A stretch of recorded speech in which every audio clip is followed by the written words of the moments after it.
What is going on, everybody? It is episode 756 of Pop Culture Crisis. My name is Brett, and I am here with a case of the Mondays with my co-host. Introduce yourself, please. Hi, Crisis Actors. It's Mary. I am once again wearing a puffer jacket on the live stream. Because you got no respect. I received some very critical comments about this, like people saying I'm being too dramatic. It's not that cold. You're not in the room with me. How would you know? Her lived experience says you're wrong. And now the headphones I'm wearing look like earmuffs. They do. And we're actually doing a live weather report from the tundra. I feel like that's like, there's probably some scientific explanation. So I was like, the headphones never look like earmuffs any other time. Only when you get the jacket on. Yeah, it's fitting, isn't it? There's probably some scientific term for that. But guys, we're going to need to circle the wagons today. The whole chat needs to support us emotionally. It's a case of the because Mondays, man. we have a collective case of the Mondays, and it is what it is. Yeah, we'll figure it out. We're gonna get it done. We're gonna have a good episode today. The smoke from over in LA is wafting over to the other side of the country, and we're a little bit hazy right now. Yeah. So there was in some of the fire departments or fire stations when you're driving around here, they have like the Smokey the Bear. Yeah. It's like the thing that lists the level of fire risk that you're in right now, and it's almost always at low and in green. And then I remember at one point it said severe, and it was in yellow. I'm like, shouldn't severe be red? So there must have been something higher than severe. But then there's turbo severe. That must have been what it was. Right. I just have never seen turbo severe. Yeah, it was very weird. I want to add before we have a $20 from David Dorr. I believe you get your ass kicked for saying something like that. Yeah, because it's the case of the Mondays. Wait, what? The line. Yeah. I need to add before we dive into the show today that I'm going to be needing extra emotional support because I am trying not to eat Taco Bell this week. Well, they say that when you're going through withdrawal and you've chosen this big step in your life to make a change, you need to lean on your friends and family to help you through that trying time. It's really tribulation for me. It's going to be really hard. I honestly think I'm going to cave tomorrow because they got something new coming out. They have the Tuesday drops for, degenerates like me who have the app, who have thousands of reward points on the Taco Bell app. And they have these Tuesday drops where it's like you get something for free or like you get something for $1. And I saw the one that's for tomorrow. It's hinted to be a crunch wrap. And look, there's nothing that can stop me from getting a free crunch wrap. There's no moral principle that's going to stop me at that point. It'll be involuntary. So if that happens, I get a cheat day. Otherwise, I will not be ordering. Yeah, it's decided. Is it a female coded thing to have like the app for stuff on your phone for places? Because Olivia has like the Target app. There are a lot of apps. She has the Target app and the Walmart app, and she will then compare prices between the two. It's like she's a couponer. One of the reasons that you go to shop on Amazon is you just have the search bar, right? You just hit search. But at Target, I'm like, I don't want to. I want to go on. Do you see that thing that was going viral about men wanting to go on quests? Oh yeah, I did. That's kind of what it's like. I don't want somebody to tell me what aisle it's in. I want to go looking for it. I want to surmise where it may be and then go find it myself. Get the dopamine hit of finding that product without any help. That's why men don't ask for directions. And they wander around grocery stores for 2 hours. I love it. Well, and then you come back with all the wrong stuff, as they say. As those male Instacart shoppers do. We're going to be talking about that this week. We have a 20 from Jose Quintana. Happy Monday. I, too, had a tough Sunday/Monday today. Ghost Empress, I fully support your Taco Bell resistance. Stay strong. Stay strong. Or don't, and just give in. Crunch Wrap, yummy, long live PCC. I mean, I'm kind of planning on it, but I'm at least going to feel bad about it. I was going to say, she's not doing it for health reasons. No, it's literally because I've just realized I've spent so much money on Taco Bell. It's actually insane. She's like looking at her bank statement and she's like, I really hope nobody at the bank has to look over my sheet. But it's like getting to a point where I feel like I don't even enjoy food anymore if it's not Taco Bell.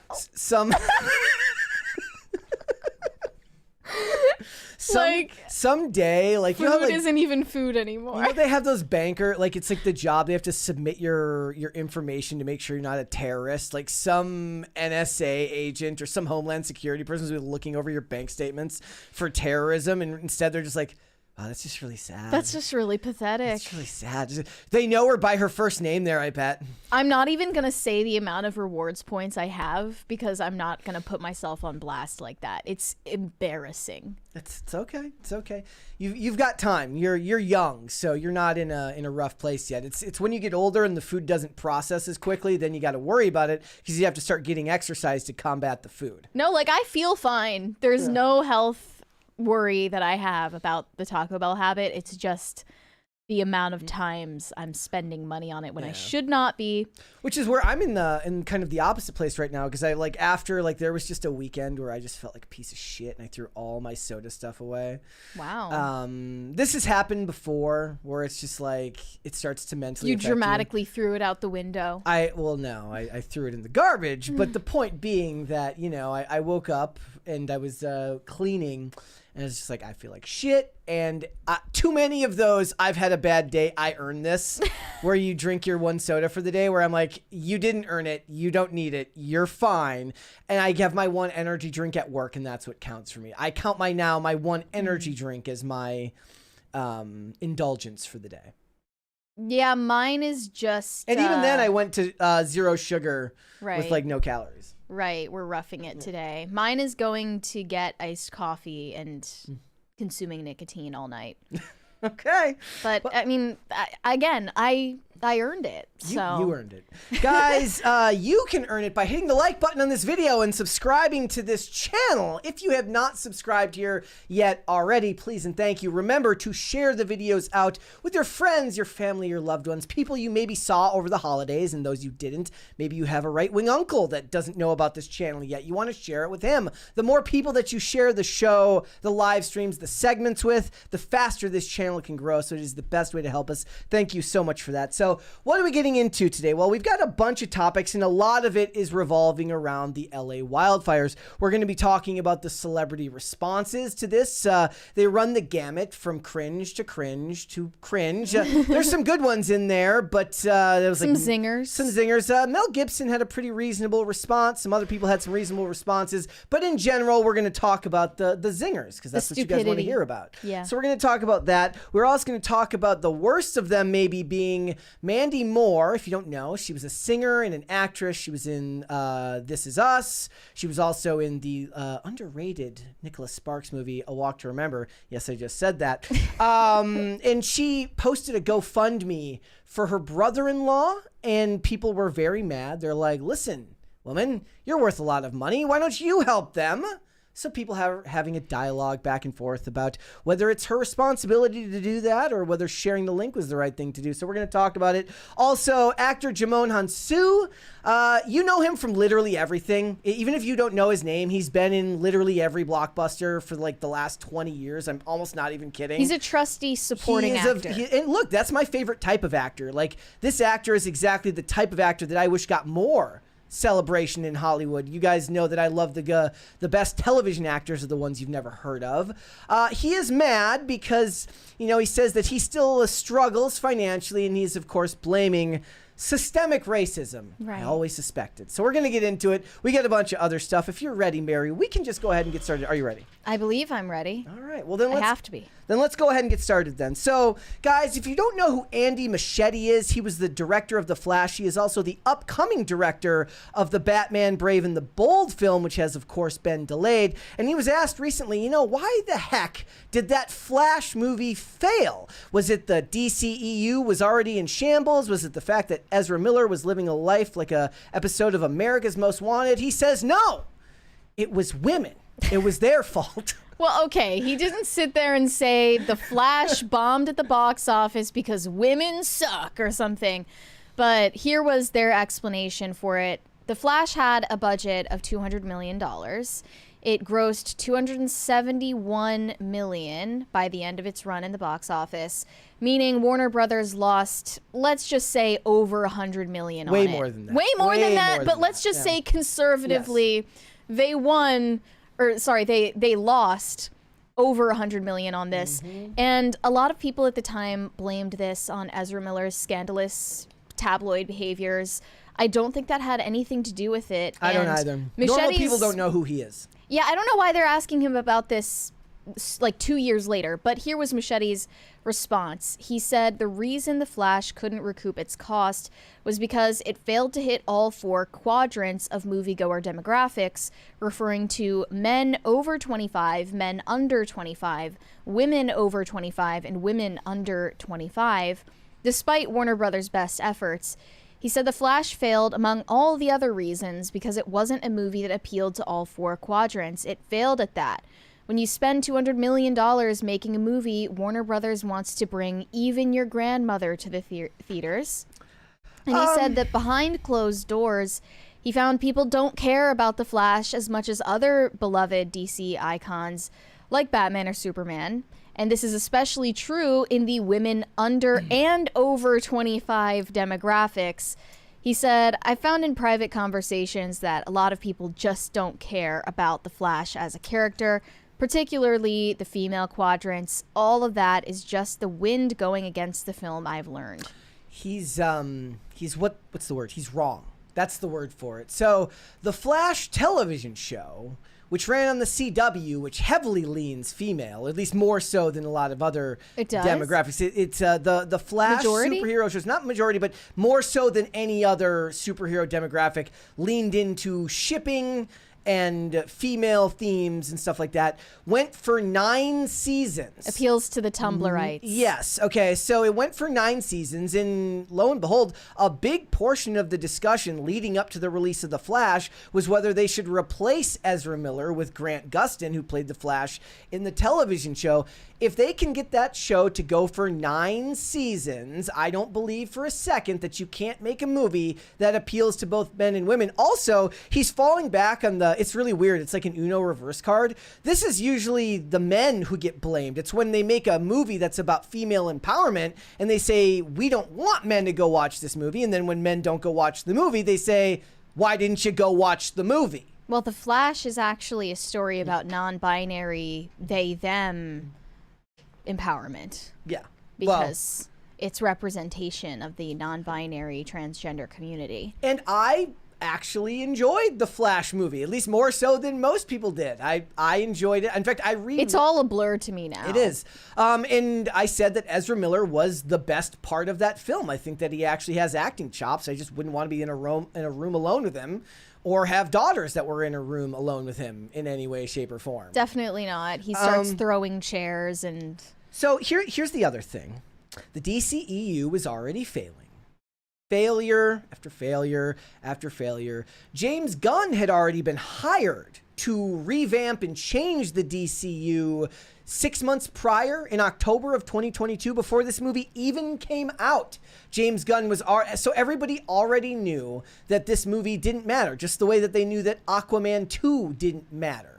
Right? Yeah. Or Shazam 2 didn't matter. None of these movies, after James Gunn got hired, were going to actually have a reason to be seen in theaters, where you have to spend a lot of money to get a movie ticket. They knew that eventually they would start from scratch and they were going to get Superman in 2025. So, no, it didn't have anything to do with women. Your movie it was some of the worst CGI ever put to screen, and then they had the absolute temerity to try and say that it was that way intentionally. Do you remember that? When they're like, yeah, it was supposed to be bad. It's like a meta thing. Yeah, it was like the CGI was supposed to be bad. You wasted Michael Keaton when you did this. They noted here in this IGN report that Andy Muschietti neglects to mention all of the other reasons he's referring to for The Flash's failure, meaning poor critical reception, criticism of its over-reliance on CGI. It's got nothing to do with its over-reliance. It was just that the CGI was bad. And that it was bad. Yeah. Including to recreate deceased actors without consulting their family members. The Reeves family, right? Yeah, its placement towards the end of a now defunct film universe, thanks to James Gunn as well. Blue Beetle also didn't and just do countless delays because of, in part, Ezra Miller's behavior, reshoots that were going up until the last minute. I I don't think any normal people in the theater-going demographic pay any attention to Ezra Correct. Miller's personal life. No. So you can't scapegoat him for this. No, I mean, a lot of people are going to say that it's his fault. I don't buy that. Like, No. there may be a segment of the YouTube watching sphere that will use that as a reason to not go see a movie, and perfectly fine. Like, again, I'm never going to use that as a reason to stop me from going to see a movie, but I get why people do. But that's not a huge sect of the audience. The normies don't know who Ezra Miller is. They just know that there's a movie about the Flash coming out, and they're saying, but the Justice League bombed, and nobody's cared about any of these other movies that came out recently. Why should we go see this? But why is this such a recurring problem? So this director lost Warner Brothers, let's just say $200 million, At least. just to be safe. And he's directing one of their next biggest movies? Why? Okay, so Why? So Midnight's Edge already said that they think that he's going to get the boot, and that like the reason the movie's delayed is because they're going to quietly make changes to it. I can believe that now. The film was like, if we're talking like Deadpool and Wolverine, and a director like Sean Levy, who's done incredible work and seems to grow with each movie that he does, you understand why they continue to get work. But right now, failing upwards is like the name of the game in Hollywood. Right. And I still don't understand it. Is it just people preserving friendships over making money?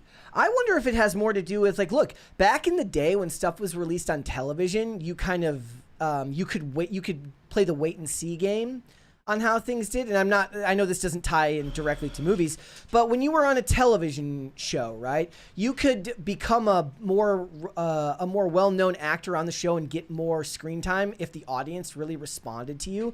And likewise, a really, really good director or writer that works with the series can get more work if those episodes are more widely received. But if we're talking streaming, a director, an actor, maybe they're already hired for that next role even before that one comes out. Mm-hmm. Right? Just like they're like, oh, we've approved seasons 2 and 3 of this show even before it came out.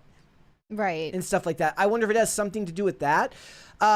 It could be maybe before this that he just wasn't annoying. Like there's a big conversation about, do you want to hire an extremely hard to work with director who's very, very good at his job but is very, very annoying? Or do you want to hire one that makes an okay movie but is pleasant to work with? But usually the very annoying directors that they're referring to in that context would not agree to direct something that's part of a larger IP or franchise. Well, those like are bigger The Flash. directors, yeah, that have got more. Like, what are we going to do? Hire Robert Eggers to direct the next Batman movie? Like, I that's just guarantee not. you there will be at least one of, like, you know, like the clickbait Twitter accounts that are like, there's this movie in the works, and then there's just no information on what that means.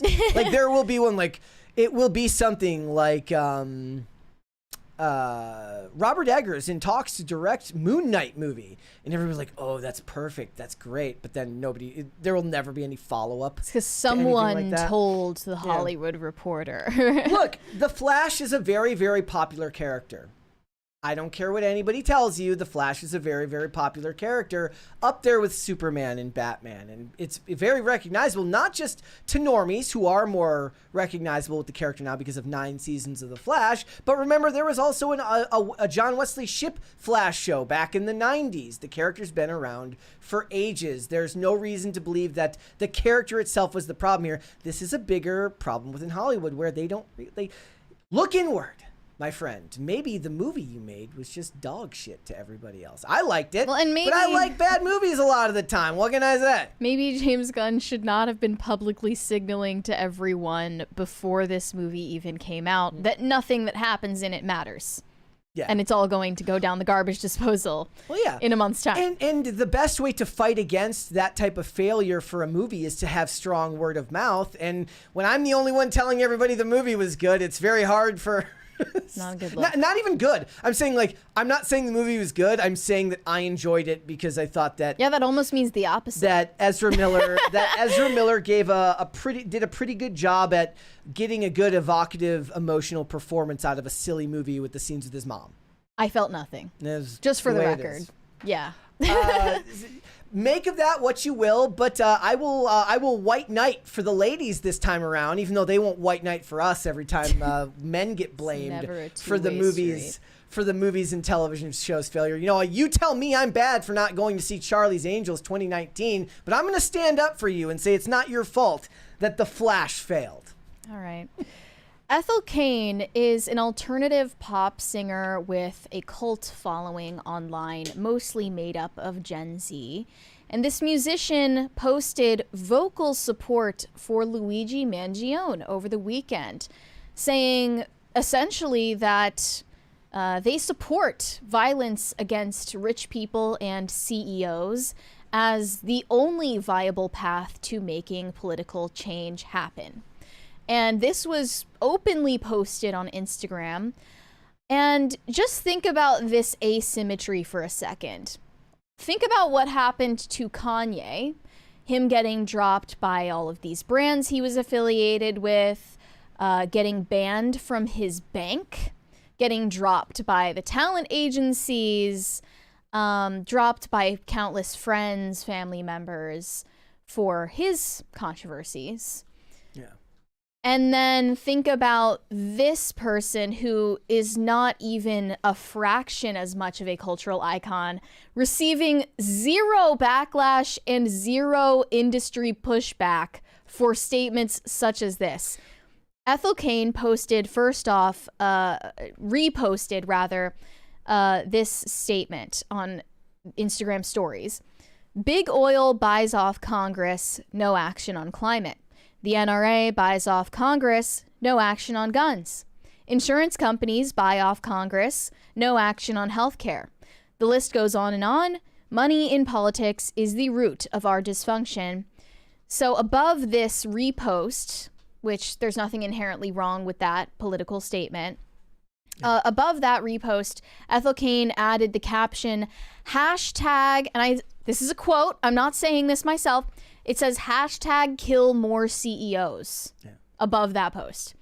And then tempted to expand upon this idea, here were the next follow-up posts on the Instagram stories. Not even trying to be reactionary or edgy or say shit for shock value. I genuinely mean what I say. Corporations giggle at protesting. Why would anyone ever willingly come down off their throne that they've spent years building off the suffering of their fellow man? Nobody is getting visited by the ghost of Christmas future. No one is having a change of heart. It's simple. You make them fear for their lives and hit them in the only place they hurt, or nothing will ever get done. I don't see how that's an incredibly radical idea. It seems quite straightforward to me. Violence is never the answer? Wrong. Sometimes it is. The world is burning, and it's very clear who is holding the matches. That was the conclusion of those posts. And I know that Luigi wasn't referenced by name in those posts, but it's very clear that this was a statement in support of the murder of Brian Thompson, the United Healthcare CEO. It's not that much of a stretch of the imagination what was being implied here. And this is a direct incitement to violence. So I'm just wondering, is this part of the new meta policy? People aren't going to get banned for making statements like this that are actual incitements to violence. People with huge platforms. Zuckerberg just goes the whole opposite way. Yeah. And I can't say I'm surprised. I was aware of Ethel Cain's existence and brand before I saw this post. So I think it's predictable from someone like this singer to make a statement like this. But what's kind of pathetic about it is I would expect to see posts like this from actual children, like middle schoolers, high schoolers, just teenagers who don't know how the real world works, not a grown adult who is 26 years old. You definitely should know better well before then than to say things like this, especially when you have a platform this size that you use to promote your music to people who are generally much younger than you. So the new album came up 3 days prior, right? Or right around this time? Yes, Ethel Cain's new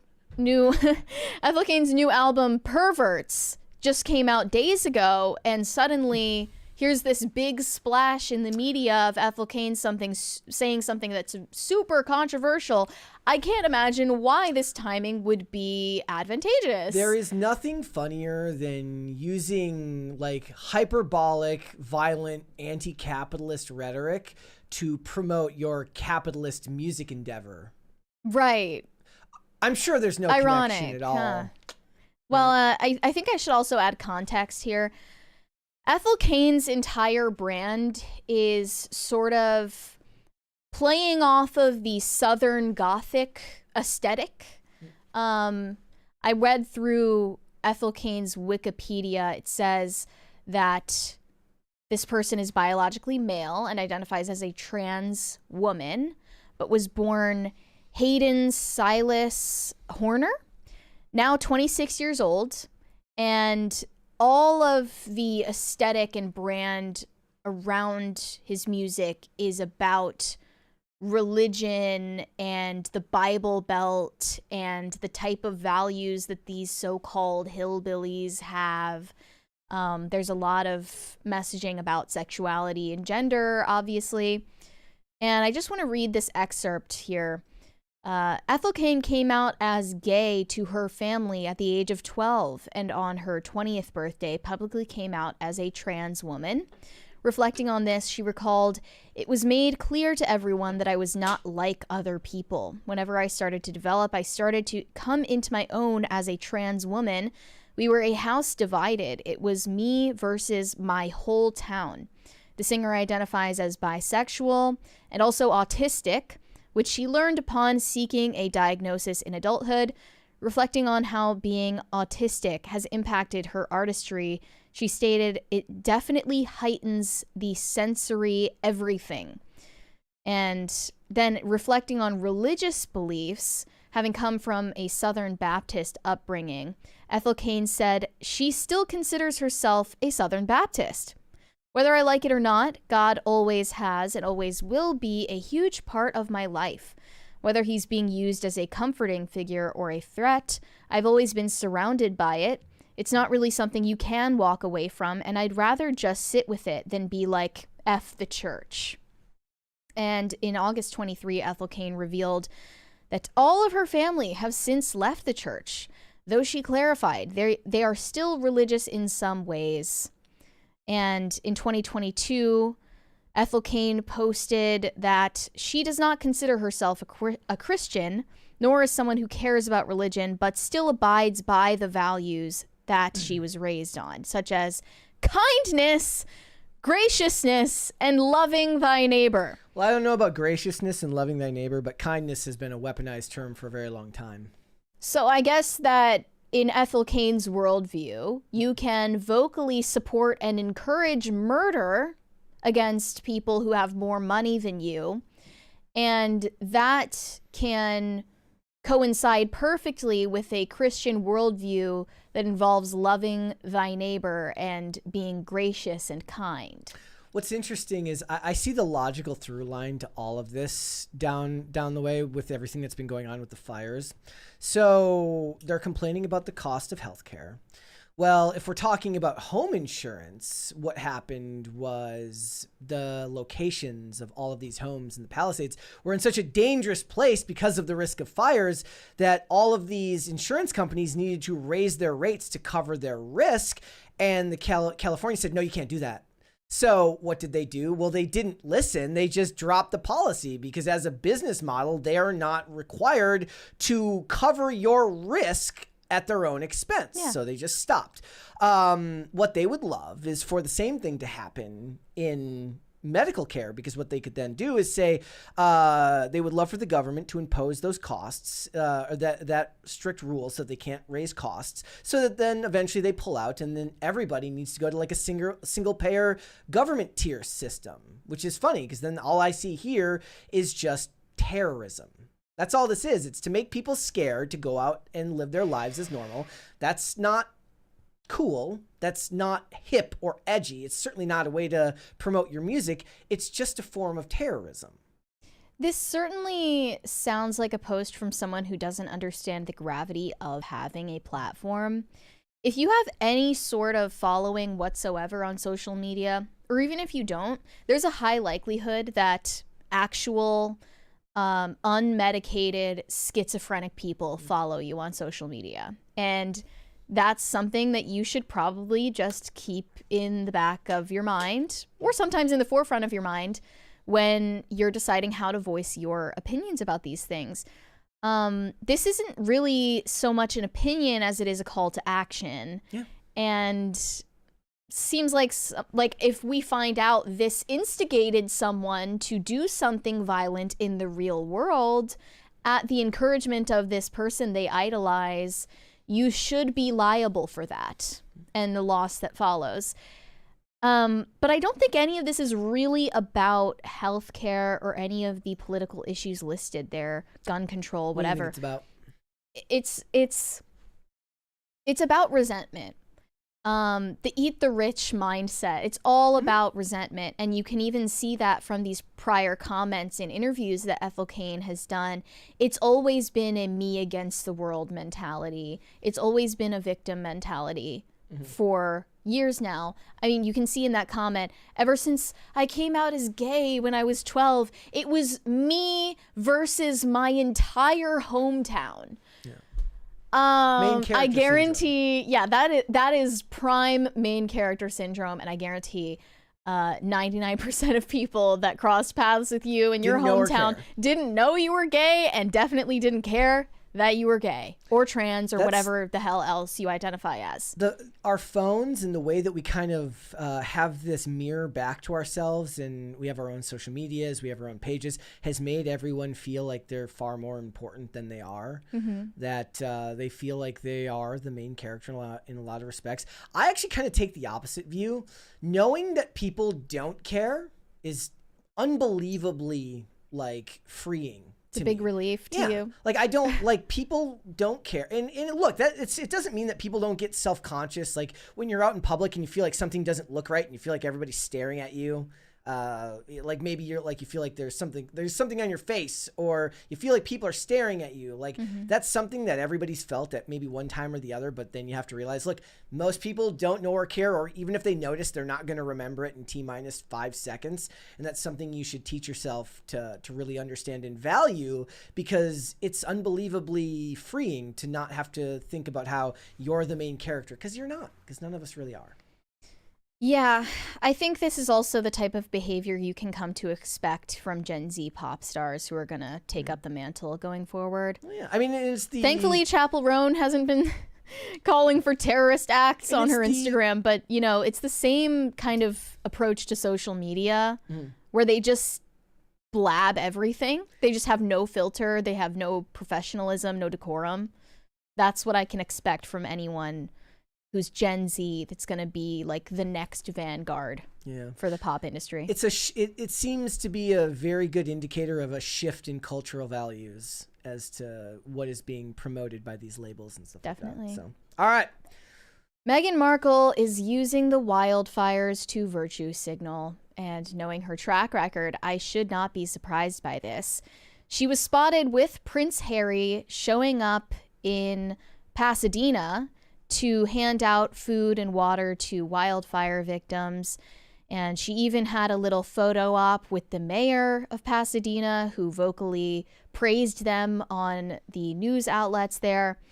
Jack Posobiec posted the video saying, "Imagine losing everything in a fire, and then you have to put up with Meghan Markle on top of it." All right, here we go. Tragic. She's just, giving out free hugs. She might as well be wearing a sandwich board around her that says free hugs. I don't believe for a second that hat wasn't a very specific strategic choice. It's an LA hat there. That's what people really need after a wildfire. I know that's what I would want, hugs. is hugs from Meghan Markle. Hugs from Meghan Markle. Notoriously warm. Look, I'll at least ask down to earth. I'll at least ask the question: Are we being a little cynical here? Is there any world in which this is? Yes. Wait, we are being cynical? Yes, we are being cynical. Yes, of course. I mean, let's take this into account. We don't know her true intentions. I just usually take these celebrity photo ops and activist statements and charity, PR moments. I take them with a grain of salt, to say the least. As you should always, like with any celebrity that goes out of their way to be seen on camera doing something good for people. There's kind of two schools of thought there. The cynical side is to say they're doing it for publicity, therefore it's not good. The less cynical side is to say, like, they got what they wanted out of it and somebody else got what they wanted out of it, therefore how bad could it be? But here's the thing. An event like this, the one they're showing up to, seems like it's not doing anything for anyone. They invited a celebrity chef to make the food that they're passing out to people. Like, that's a photo op for him. Yeah. And the mayor is showing up and having conversations with important people and looking very sober and somber and concerned the whole time. And Meghan Markle is out here in a denim button-up shirt, looking really, she's getting, they say she's getting down and dirty. She's fraternizing with the commoners because she's, still a princess. She's stooping so low as to hand out sandwiches to the commoners. And she's rolling her sleeves up. She's kind of folksy. Actually, a funny video would be she's putting her hat on. She's rolling up her sleeves, and you think she's gonna go like dig ditches, and she's just giving hugs to regular people. Before she walks out the door, her personal assistant is like, "The diamond earrings, take those out, take those out." She's like, "Oh, right." And instead of going to do hard labor, she's just going to she's being forced to touch us, the normies. Yeah, I mean, they were very effusively. I will take the other perspective on this. Okay, she would also be criticized if she did nothing. So, what is the proper response to the general public? She's in a lose-lose situation in this because if she does nothing, she's a rich, entitled elitist who doesn't understand the struggles of the common man. If she does something, she's doing it for a photo op. What is the picture perfect, unquestionable method of helping people that doesn't get called out by the public? Well, you would say that is to give anonymously or to help anonymously, right? But that's kind of a weird catch-22. If she gives anonymously, there's no story here. So, I guess I always take the outcome of these situations as the real judgment point because everyone's getting what they want from this situation. The only problem is her reputation precedes her, and people aren't going to give her the benefit of the doubt that they might give, say, any singer who was ever on We Are the World or the recreation of it, which now people look at and say, look at these vain celebrities, making themselves feel better off the back of other people. I guess I don't know what the proper, unless there was like a video of her, she puts the hat on backwards and she's like digging, like people out of the rubble, right? Like, there's no winning in this situation. I don't know exactly what is expected of her or if those expectations are fair, but to be fair to her critics as well, I have not seen proof so far that they have supported anyone financially. This is something they addressed in the news coverage as well. People are talking about donating all of their old shit that no one wants. No, they really need money. Who is it that donated her whole closet? Oh, Halle Berry. Yeah, and it's just like stupid bullshit that you're doing for because it's low effort. I was just laughing at that because I was thinking imagine the weird shit that celebrities wear that nobody else would wear. And it ends up in a Goodwill. It ends up in a Salvation Army. What am I supposed to do with this? It's just so dumb. It's such a virtue signal, and it's not just Meghan Markle doing it, but she is the prime example of someone who is wont to do that in Hollywood. And they're, praising her because this is her coming back to her roots because she was raised in LA and these are her people. And I know, right? Gagging with a damn spoon. But they were praising her for that. And then they live 90 miles away from the Palisades in Montecito. What is so they're not being affected by the flames. Some people had a conspiracy theory that she had a crisis actor with her. That was pretending to be a victim. Yeah. There she is hugging that person, and then they walk away with her. I don't know who that is or why they were hugging. She tried to hug like a bunch of other people. That were like, weird. "Could you not touch me, please?" But yeah, they live 90 miles away from the fires. So here's the only work of charity I've heard about from Harry and Meghan. They opened up their Montecito mansion to their celebrity friends who needed to evacuate. There have been over 30,000 people evacuating their homes over this. Yeah. And celebrities obviously are most affected. They've got a bouncer at the door. Celebrities are most affected. They've got a bouncer at the door, and like to get into Meghan Markle's house, you have to pull up your IMDb. You have to pull up your Raya. Justine Bateman responded to this video of Meghan and Harry saying, Meghan Markle and Harry are no better than ambulance chasers. What a repulsive photo op they achieved. They're touring the damage. Are they politicians now? They don't live here. They are tourists. Disaster tourists. That would be the name of my band. Disaster tourists. Disaster tourists. Then someone responded, when your hatred for Harry and Meghan overrides your compassion for fire victims, congratulations. You've officially lost your humanity. I disagree with that, but I get the sentiment. You can care about the victims and also criticize opportunistic clout chasers like Meghan Markle at the same time. Yeah, like I said, I tend to, when it comes to these types of cases, which end up being about celebrity clout, I think that the best way to judge it is on how many people actually get helped. Whether they got their photo op or not doesn't really matter to me. It's what, like today, all the corporations are donating. There must be some tax bracket write-off that's perfect for 10 million because every corporation is donating exactly 10 million to all of this. And isn't Act Blue like skimming off the top of like half this shit too from what I've seen? It's like going to salaries. Most of this stuff is going through Act Blue, which means it's political in nature. Anyways, even if the money is going to a good cause, a portion of it is shaved off the top of every little one of those to go towards the 2028 presidential campaign. Of course. It's all very ridiculous. And look, she also is just never going to be given the benefit of the doubt because her reputation precedes her. She probably feels like there's no way for her to win. And Meghan Markle, being the most sensitive person on the planet, decided to postpone the release of her Netflix show that everyone was so excited to see. I'm starting to wonder if I should hate watch it, and then I'll end up liking it. It'll be like Your Great British Baking Show. Yes. Yeah, this cooking show, With Love, Meghan, is now postponed its release on Netflix because it was at her own request. They would not release this insensitivity to the victims of the wildfires. Netflix released this press release yesterday.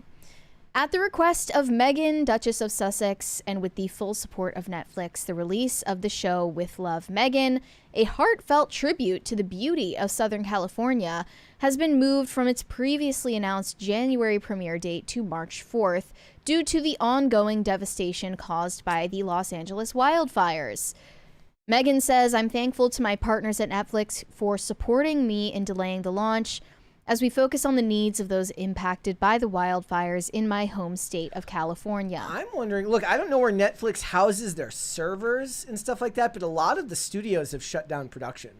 It might be that they needed last minute work to be done on the show. It's also not look, this is a very common thing. There used to be like it was almost a meme where when school shootings really started to take off here in America, every few years, at least one episode of some show would have to put a disclaimer before an episode because it would have something similar in themes to something about a school shooting, and then the episode, and then a school shooting would happen around that time. I just watched an episode of Numbers last night where it's like it has to do with a train derailment, and then it like coincided with an episode of the show about a train derailment, and there was like a real one. I'm like, well, that's kind of niche, right? It's not a school shooting, it's not a natural disaster, it's a train derailment.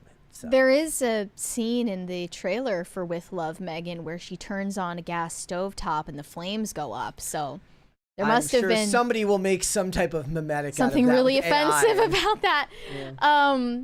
I don't think that they delayed this show out of sensitivity to the wildfire victims. I think they saw the response was so loud and negative. They wanted to let that simmer down and let people forget about it so they could release it back, like, later on. Yeah. You know? I think they left the comment section open on the trailer for Meghan's show. Yeah. And saw a universally hateful response. Yeah. And they saw all these people saying they refuse to watch, so they want to let that die down before they actually put out the show. I think I'm going to have to watch. That's my conspiracy theory, at least. All right. All right. What would you like to see, cringe or cute of the day? Let's see cringe first. Cringe first? Okay, hold on. Put back here. All right, here we go. It's Lily Phillips. If She's you're back. If you're listening, you can doing a come walk.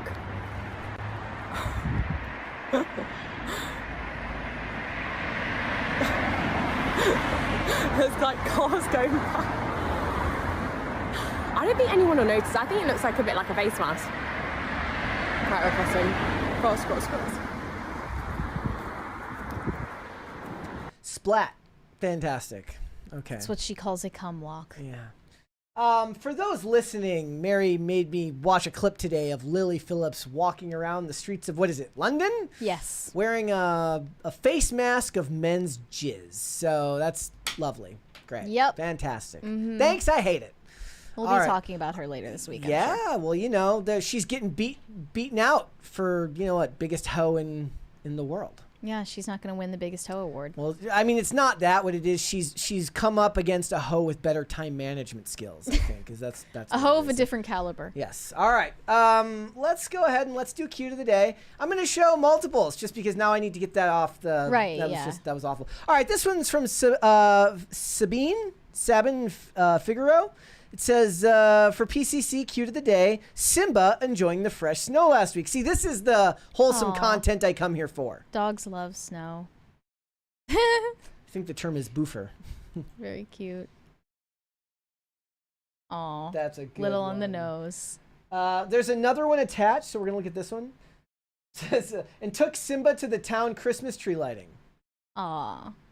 I didn't know that Christmas tree lightings were a thing up until recently. Yes, actually. Yesterday we were driving into Virginia, and we were going through Loudoun County, and we're driving along. We're going through Lovettsville. 3 horses just trotting on the side of the like on the sidewalk. 3 people just on horses. Are they Amish? No, it looked like they were going up the road. There, and the one in the lead, the first person on a horse was holding the reins of a 4th horse that didn't have a person on it. Wow. Yeah. That's legal? I have no idea. If not, good on them. Fight the system. You're sure they weren't Amish? They were not Amish. All right. That angle. Buddies. Aww. All right. Sweet. Let's do one more. This one's from Jeremy Landrum. It says, Matilda, the stray, and her lovely work. I can't see. It's a bird. Oh, the red blob. Yeah. I see now. Very cute. I don't know if I think birds are cute, but you tried. Yeah. All right.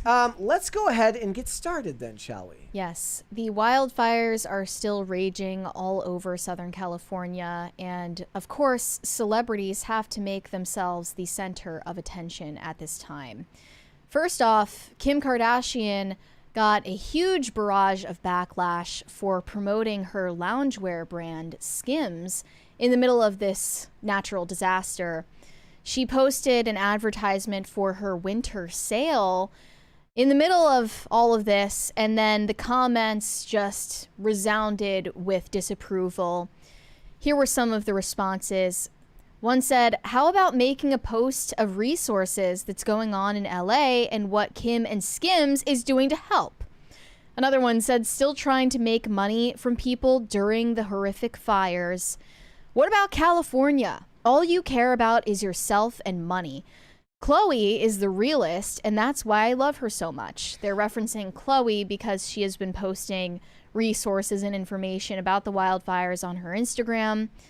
And another one said, post about the fires. You are ruining the brand.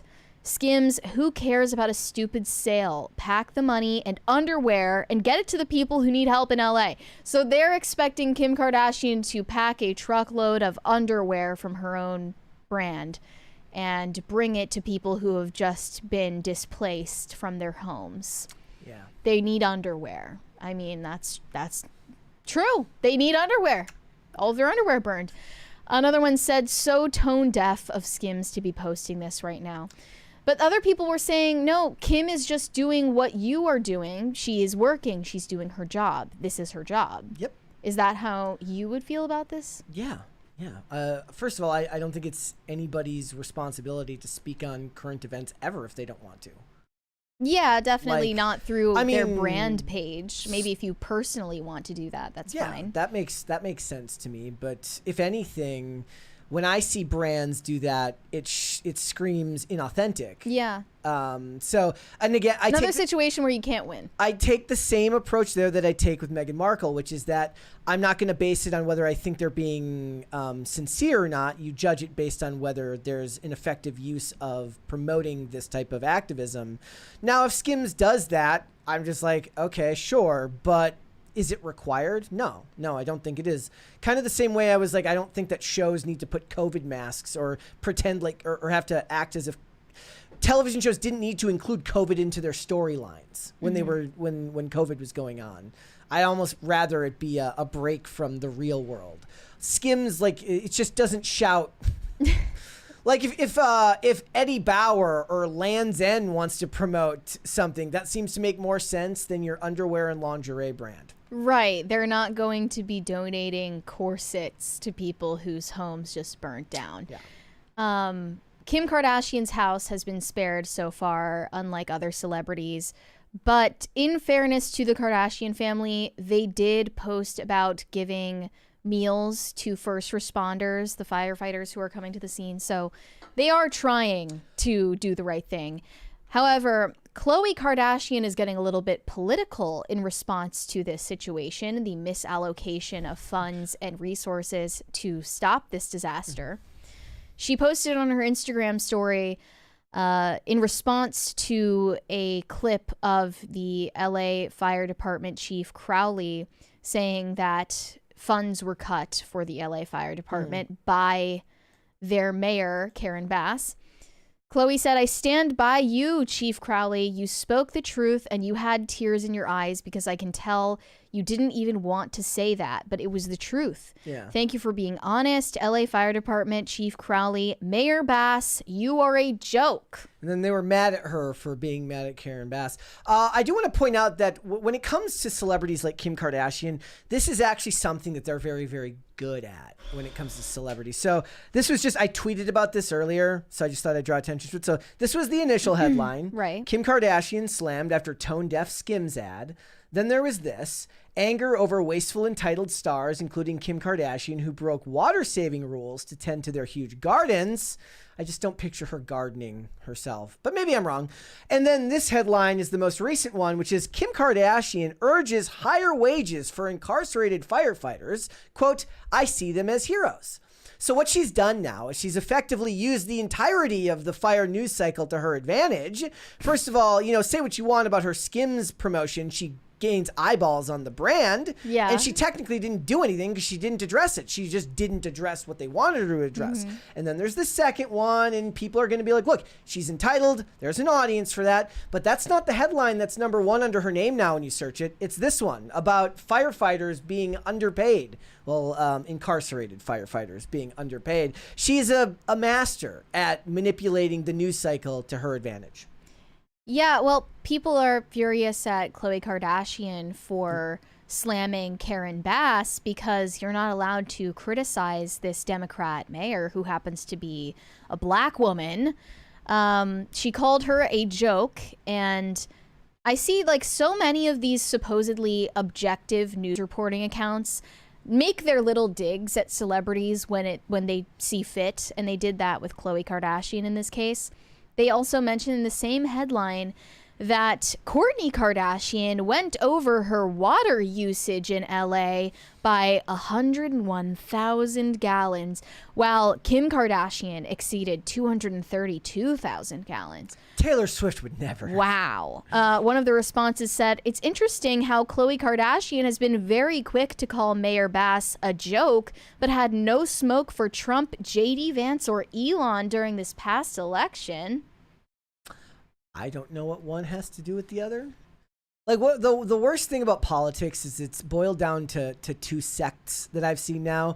You can either address the issue with someone in which they don't actually have any, like, especially if they're uninformed, you'll never be able to get them to see what they're missing anyways, or you can address the problems of their side, which just gets called whataboutism, and then you always end up back at the same place anyways. As if Khloe Kardashian was going to sway the results Yes, of the election of anyway.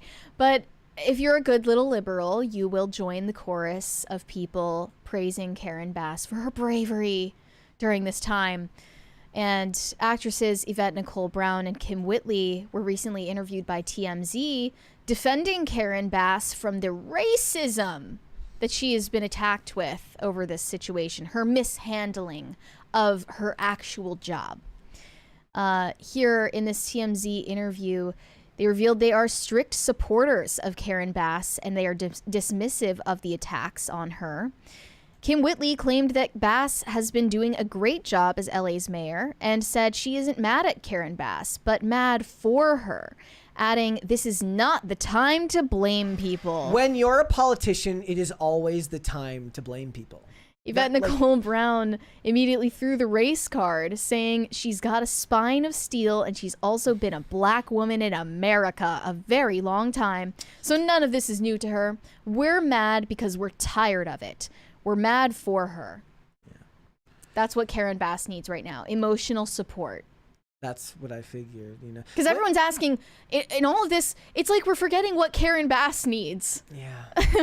I mean, no one is tending to her needs. This is wrong. The problem is when you're a politician, it's always time for the blame game. That's your job, is to be the scapegoat if you don't take care of your city or your town, whatever it may be. The buck stops with you. That's you're what in leadership charge. is. You should be taking responsibility for your actions. Some might even call falling on your sword the noble thing to do, even if it's necessarily untrue. I don't think that's the case in this instance. We've seen multiple instances of poor management and poor leadership amongst these places, but the celebrities will make it about them, as they always do. Jamie Lee Curtis was one of the worst examples, comparing the LA wildfires to Gaza. Well, of course. Here we go. I'm born and raised in the city of Angels. Well, by the way, watch And Pamela the Anderson's reaction entire throughout city this of clip. Angels is on fire everywhere. Everywhere. The entire city of the Pacific Palisades is gone. She's cringing. Guys. I mean, literally, my neighborhood gone. I don't think that. I think she's trying to muster up like she's right and look My emotional. house tonight is still there, but I live in a different canyon. But the entire Pacific Palisades looks like, unfortunately, Gaza or one of these war-torn countries where awful things have happened. So, and there are fires now breaking out everywhere. So it feels totally bizarre to be talking about a movie, and yet, it's a piece of art. Art will save us no matter what. Press X to doubt. Thank you. Crisis parties will save us. That's what will save us. Crisis parties. Yeah.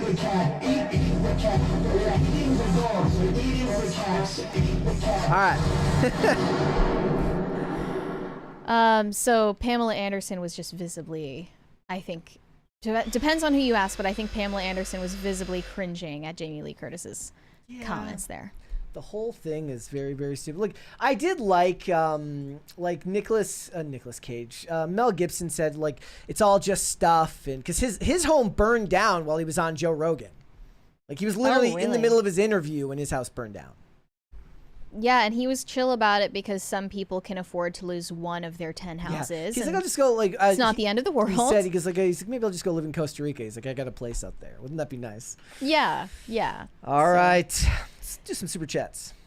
All right. I guess the first one was a 20. Stefan Buttle said, pistol caliber carbine or pop culture crisis for home defense? Carbine for home defense. Oh, did I say it wrong? Yeah. Carbine? Yeah. No, it pop culture crisis. Yes. Pop Culture Junkie said, it's my 1-year anniversary watching you folks every day. Thanks for all the entertainment and occasionally useful and profitable information. Always happy to help. This is not financial advice. Gotta say that. Red Snow said, 0 support for Mary. Eat them quesadillas. You guys want my downfall. You're preying on my Taco Bell downfall. This is sick. But like, I'm gonna do it.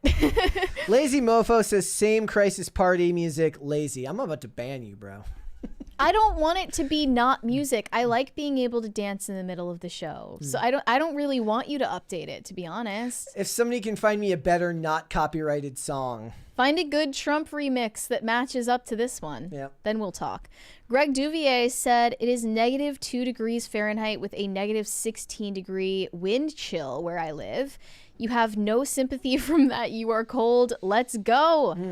What is it here? It's like 45 today. 30. No, it's definitely got to be in the 30s. It got up to the 40s today. It did not feel that way when I was outside. Am I just 44. being dramatic? 44. Okay, I guess I'm just being dramatic because it's cloudy. It's gone down to 42 but sunny right now. Well, it was cloudy earlier. That's warm. When the sun gets hidden by the clouds, I think there's no hope. She gets sad. Yeah. Let's do one more. Red Snow said Catholic Taco Bell guilt is real. It's so real. It's my financial irresponsibility guilt. Yeah. Than anything. You want to be fiscally prudent. Not really, but like this is to an extreme where even I have a problem with it. You know what I mean? That's fair. All right. Okay. Let's move on. Mandy Moore recently lost her home in the LA wildfires, but the focus is not on her. She actually shared a GoFundMe page to recover the home of her in-laws. And she was then massively criticized for doing so in this desperate time where other people are perhaps more in need of financial help than others. And now that she has gotten all of that backlash, she has decided to fire back at the critics on Instagram. Here was her Instagram caption in response to all of them. People questioning whether we are helping our own family or attributing some arbitrary amount of money Google says someone has is not helpful or empathetic. Of course we are. Our buddy Matt started this GoFundMe, and I'm sharing because people have asked how they can help them. We just lost most of our life in a fire too. Kindly F off. No one is forcing you to do anything.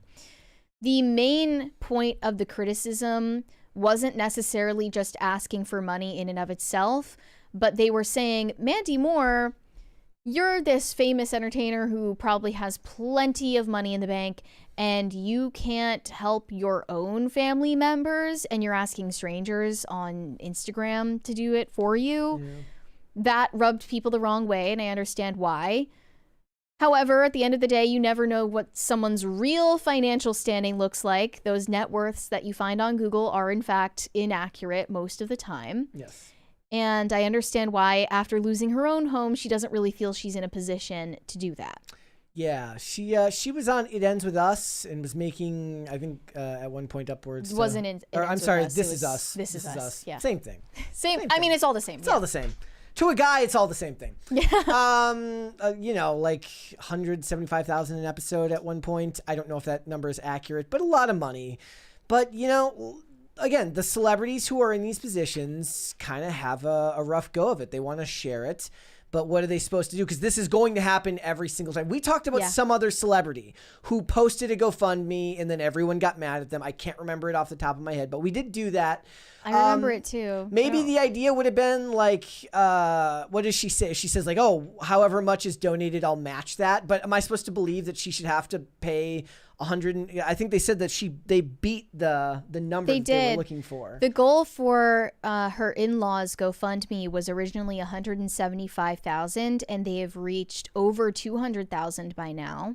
Is she supposed to like donate $200,000 to her brother because that's the only way to post this link without getting crucified for doing so? Clearly, the best thing that she could have done in that situation is using her following online to bring more attention to it. However, what I do find scummy is a lot of people are posting GoFundMes right now who quite obviously don't need the help, and also they're setting goals, and then once they surpass the goal, they just change the goal to a higher number. Yeah, that's scummy. That is scummy, and I think I see that they started it out at a $60,000 goal and moved it up to $175K. It was Alyssa Milano that posted a GoFundMe and got crucified for it. But it wouldn't be the first time. No. It won't be the last. Nope. But yeah, they did that. They started this goal at $60,000 and moved it up to $175K once they reached the original goal. Yeah. That's dishonest. That part is dishonest. Yes. I don't like that. And also, I know there are plenty of people who have lived in the Palisades for decades, who inherited homes there. They're not transplants or entertainers who have a huge amount of money, who have huge paychecks. There are ordinary people who are affected by this, but most of them, let's just say most of the people living in the Palisades, definitely are not homeless now. Yeah. Most of them, I would guess, have other homes that they can go to. And it's nowhere near the devastating consequence it would be for ordinary people to lose their home. They're like, but my other home is in San Francisco. The commute would just be too far to get to work.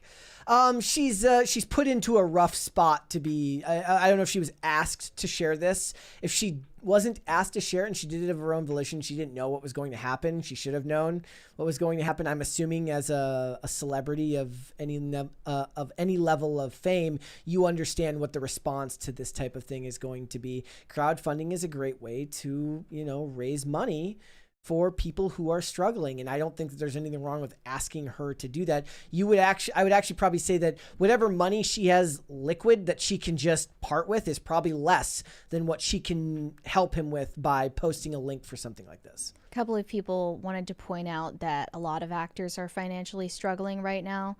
One tweet said, if you ever wonder why so many actors have a podcast or own an alcohol or clothing brand or do weird mobile gaming ads, it's because they really don't get paid as much as you think they do, and they never know when the next paycheck will come.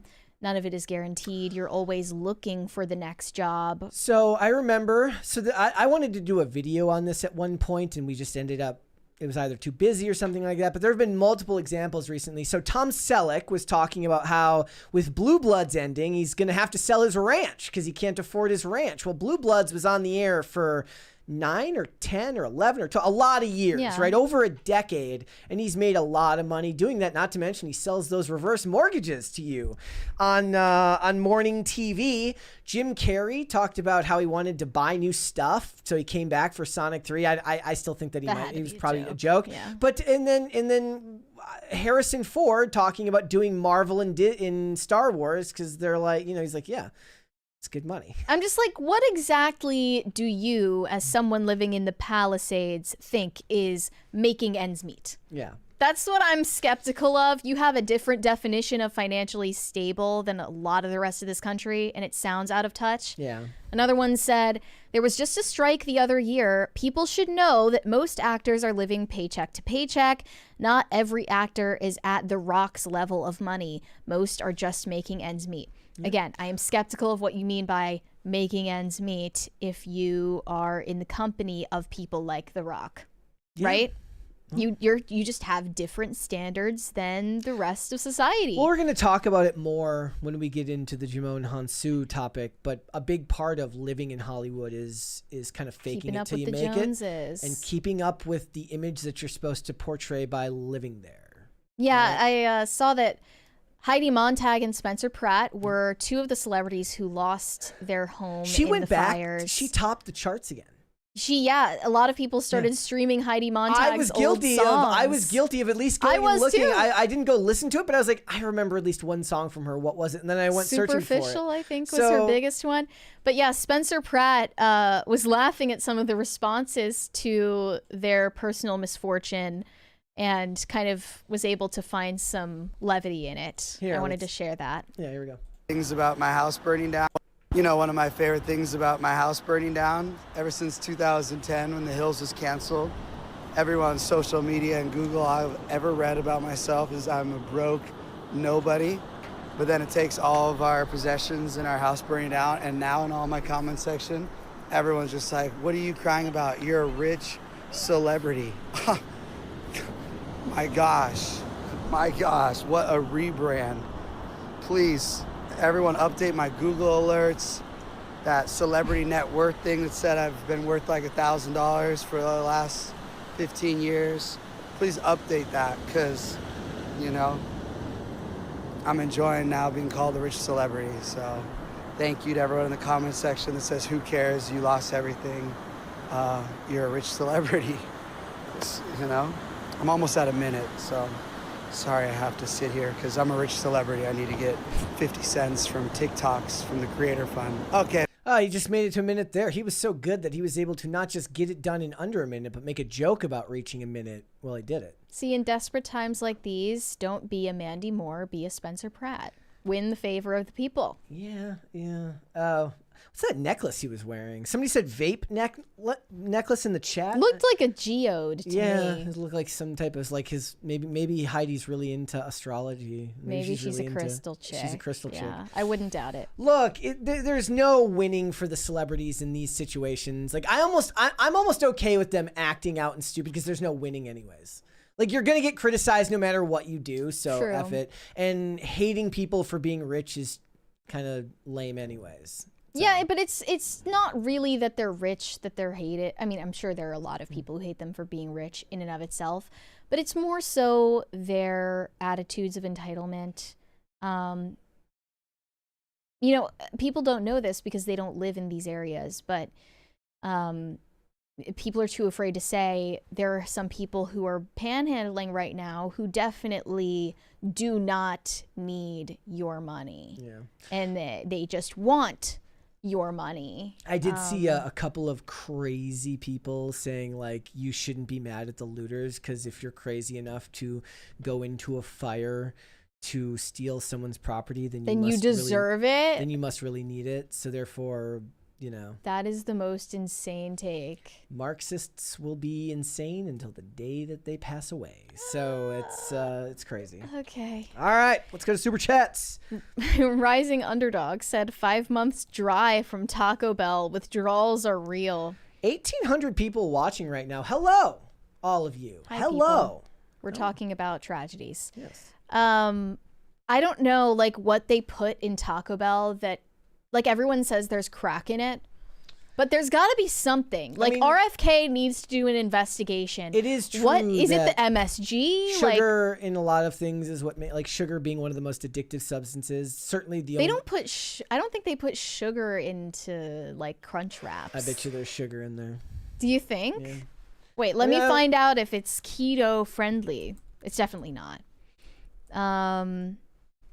Does the Crunch Wrap have, do you mean added sugar? I don't know.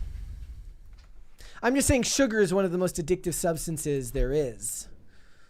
For me, it's certainly the hardest one for me. Like as somebody who's years and years sober from the drugs, the sugar is very hard to kick. The Taco Bell Crunch Wrap contains 7 grams of sugar per wrap, but that's probably in the bread. Is it the trans fats? It's got to be that. No, it's the seed oils. I just keep coming back for the seed oils. I want to poison myself with the seed oils. Dingus Khan in the chat says Taco John's is better. Thank you. You are correct. I hope I never encounter a Taco John's. JM director said Mary stores the Zins in those big fluffy cheeks. I can't deny it. I'm always going to have these. But it's good. you know. Well, if they hollowed out, it wouldn't look right. Right, then I would have Ozempic face otherwise, and I wouldn't want that. You've actually got like you could go on Ozempic if you wanted, because you have the anti-Ozempic face, so you'd end up somewhere in the middle. Exactly. Then I would just look normal. Yeah. And I wouldn't get bullied anymore. Stop it. Not that Jon Stewart said check. I think we're good. Okay. Oh, he said ignore previous super chat. Okay, we'll ignore that. Okay. Let's do one more. 200 Watt Studio said, Mary, what is your favorite Taco Bell item? Mine is 4 soft taco supremes with extra sour cream and 2 bean and cheese burritos with extra hot sauce. It's super basic of me, but it's really just the crunch wrap. It has to be it. That's like the basic bitch take, but the crunch wrap is just the best one. It just is. And if it's made poorly, it really pisses me off. Like if you get a crunch wrap that's just like not even closed properly. How often does that happen? Does that happen to you? No. Like sometimes they don't wrap it closed and there's just a hole in it. And I get the double stacker tacos, which is basically like it's a soft shell with a hard shell inside of it, which is used to be like the double decker taco, but the double decker taco they put beans around between the two. Now they put cheese between the two. What do you think of the chalupas? I don't get the chalupas. I'll get too much bread. I'll get a cheesy gordita crunch every once in a while, but usually I get the double stacker tacos or just soft tacos. Or if I'm feeling like spending money, Doritos Locos tacos, but those are expensive for how little there actually is there. Mm-hmm. I see all said, Mary, who is Brianna Wu and why did she block you? Brianna Wu is a online personality, Gamergate, and been here a few times actually. Yeah. Known mainly for being one of the major antagonists in Gamergate. Brianna Wu blocks me. I have no idea why. Must have been something I said, Must have actually. been something you said. All right, we'll hold off on the rest and we'll come back to everything. Guys, let's get to a second crisis party. A veteran actor named Jimon Hunsu recently spoke out about systemic racism holding him back in Hollywood for decades. And that's why he feels he is not paid fairly enough or given the recognition that he believes he deserves at the major award shows like the Oscars. He has been nominated but never won. He thinks himself a Leonardo DiCaprio. But here's this video of him talking about his mistreatment in Hollywood. And this was on the CNN African Voices Changemakers podcast, because we live in an age of diversity. I'm still struggling trying to make a living. After 30 years in this business. I've been in this business and making films now over 2 decades, and still, with 2 Oscar nominations, many he's an actor and a blockbuster films, and yet I'm still struggling financially to make a living. I'm definitely underpaid. How has Hollywood changed a sad in terms of song African on the world's representation in what you violin. see since you started out to what's being produced now? I was nominated for a Golden Globe, but they ignored me for the Oscars, talking about the fact that they thought that I just came off the boat and off the streets. Even though I successfully did that, they just didn't feel like I was an actor for whom we should pay any respect to. So this conceptual idea of diversity, it still has a long way to go. Systemic racism don't change like that anytime soon. Growing up, activists never want it to change, otherwise they're out of a job. Right. You're one of the first big black actors I saw in big budget films, so it's mind-boggling to me. But that's a sign for you that systemic racism is not something that you can deal with lightly. You have to cope with it and survive the best way you can. Okay, so I'm going to add a little context to this, because it actually does undersell him to call him, like, he's a very, very good actor. But what it is that he's not a lead actor. What he is he's the unbelievably reliable actor that you put into your movie to help fill out your cast. And that is an important role in Hollywood. A trusty C-lister. Yes. I wouldn't even say B-lister. I don't know. I never heard of this guy. Here's the thing. We're going to go through his credits, and these are not small films. None of these are small films. A Quiet Place Day One, Rebel Moon, Gran Turismo, Shazam, Black Adam, The King's Man, What If, Invincible, A Quiet Place Part 2, Charlie's Angels. Like, these are not small budget films or television roles, though he does do that as well. He is a very, very talented actor. He is one of those actors that when I see him in a movie, I get very, very excited. He was in Blood Diamond. He was in the original Gladiator in 2000. They did not bring him back in the new one. But the point is that there are different classes when it comes to your ranking as an actor. And the reason why you'll never hear Denzel Washington or Morgan Freeman or Samuel L. Jackson making similar complaints, or at least not about their own performances, is because they have transcended that role of a reliable supporting actor into being the leading man of their projects. And the best way to guarantee yourself a larger payday is to reach that scale. But most people are going to say you need a more aggressive agent. You need to, stand up for what you think you're worth at the bargaining table. But a lot of them will make that choice, or they'll make that bet that I think I'm worth more than this. So they're going to ask for more, and they'll walk away if they don't. But the thing is Hollywood is mostly it's a gig economy. You're only working every so often, and to continue to work, you're going to have to take roles that don't pay as well as others. That's the case here in a lot of respects. I can't speak to whether he was screwed out of awards because of his race. I do believe that in a lot of recent years, they've done a very, very big job of trying to correct what the industry itself thinks of as systemic racism, to the point where a lot of people see it as an overcorrection to what they've done. I can't speak to whether that's true or not. I don't have privy to the inside conversations that they have there. But what you're seeing right here is the case for many, many, many millions, not thousands, millions upon millions of actors who worked for decades for far less success than he has found himself. Mm-hmm. But it's a paycheck to paycheck economy. You could say that the purpose he serves in all of these projects is bringing out the best in other people. But the thing is, that's important. There's nothing wrong with that. No, that's actually a really important role that needs to be filled. He just can't stand the fact that he's not Denzel Washington. And it's very clear he has a history of complaining about things like this.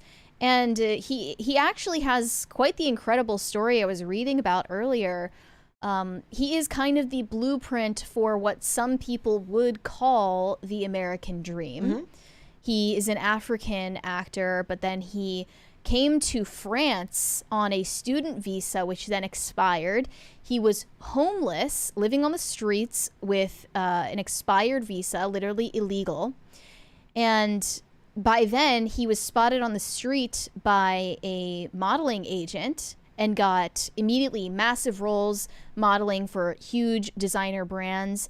Then he thought that wasn't really for him. He was still looking for acting gigs, but he said acting work was hard to come by. Quote, I felt the racism was quite heavy out there back then. We're talking about the 90s, just saying.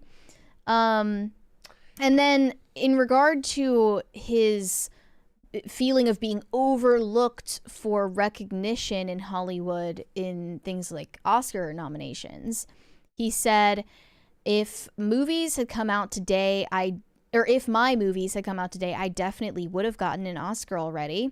He was nominated for his performances in America and Blood Diamond, although in Blood Diamond, Leonardo DiCaprio received nomination for Best Actor. Yeah, but he didn't win his Oscar. Like, it became a meme that he could never win his Oscar until years later for The Revenant. So it must have been because Leonardo is white. But yeah, they say he instead had to make do with a nod for Best Supporting Actor, despite the film focusing more on his character's story. He said, I felt seriously cheated. Today, we talk so much about the Oscars being so white, but I remember there was a time where I had no support at all. No support from my own people, no support from the media, from the industry itself. It felt like you should be happy that you got nominated, and that's it. He was frustrated with the limited parts black actors were being offered.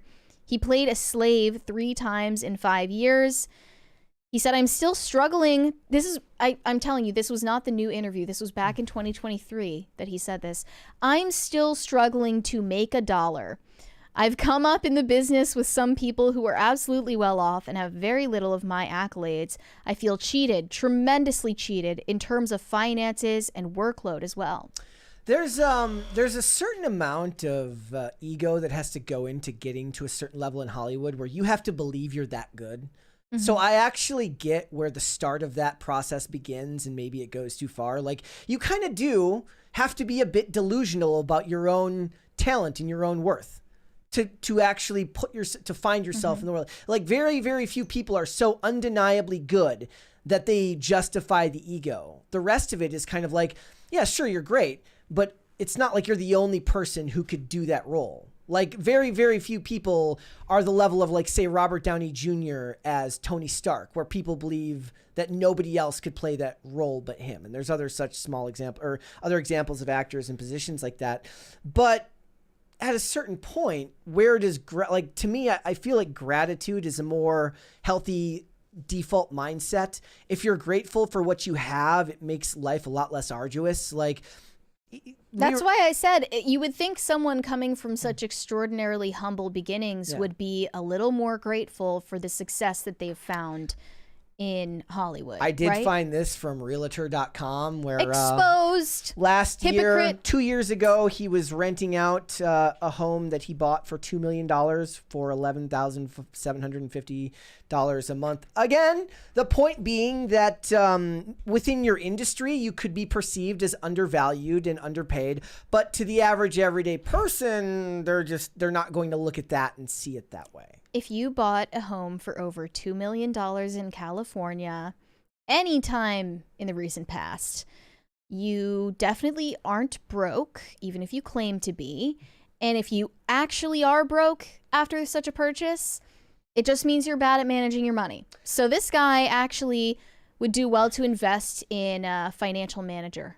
Instead of remember we talked doing about these interviews where he's crying and complaining all the time. We talked about Taraji P. Henson in the same context of this, where she said the money doesn't last because you've got you have to pay your manager, you have to pay your agent, you have to pay your head of security, all of these people. Like they have entire groups of people that work for them, so the money's gone and as the quickly as it stylists comes. and every family member you can possibly think of, and your friends and your posse. He is a very, very recognizable actor, but he's the kind of the definition of the actor where you know his face, but you don't know his name. And unfortunately, that kind of doesn't add up to the level of financial security that you're looking for here. It's kind of because he has a weird name and Americans can't pronounce or recognize it. And and you made that point too, where perhaps changing his name would have helped. That's why stage names are a thing after all. And there used to be that has become a politically loaded discussion. Yeah. Where having to change your name so that audiences find your name easier to say is seen as racist. Surrendering to the racists. I got a last name that gets pronounced right maybe once every 500 times. Desovich? Yeah, I don't see anything wrong with, shortening the name to make it more instantly recognizable to people. It's not surrendering anything. It's a financially beneficial decision to you in your career. Now, to his credit, he didn't do it and he still found success on his own, but I still feel that gratitude for what you have rather than anger for what you feel you were owed, even when what you have is so far beyond what the average everyday person will experience. Maybe you're right. Maybe it's all the things that you said it is. But even if that's true, all you get to say is, I told you so, and you're still miserable because there's no fixing these problems. There's no finish line or end goal to this. The only end goal that you can have that will really benefit you will be some type of inner peace, because you're never going to wake up one day to a news article that says, we have solved systemic racism. It's fixed. The world is better now. If anything, we're surrounded by a bunch of problems that are imminently unsolvable on the largest scale possible, which just means a lot of people are going to be left unhappy. People are realizing that this type of rhetoric is falling out of fashion, even in an industry as isolated and ideologically incubated from the rest of the world as Hollywood.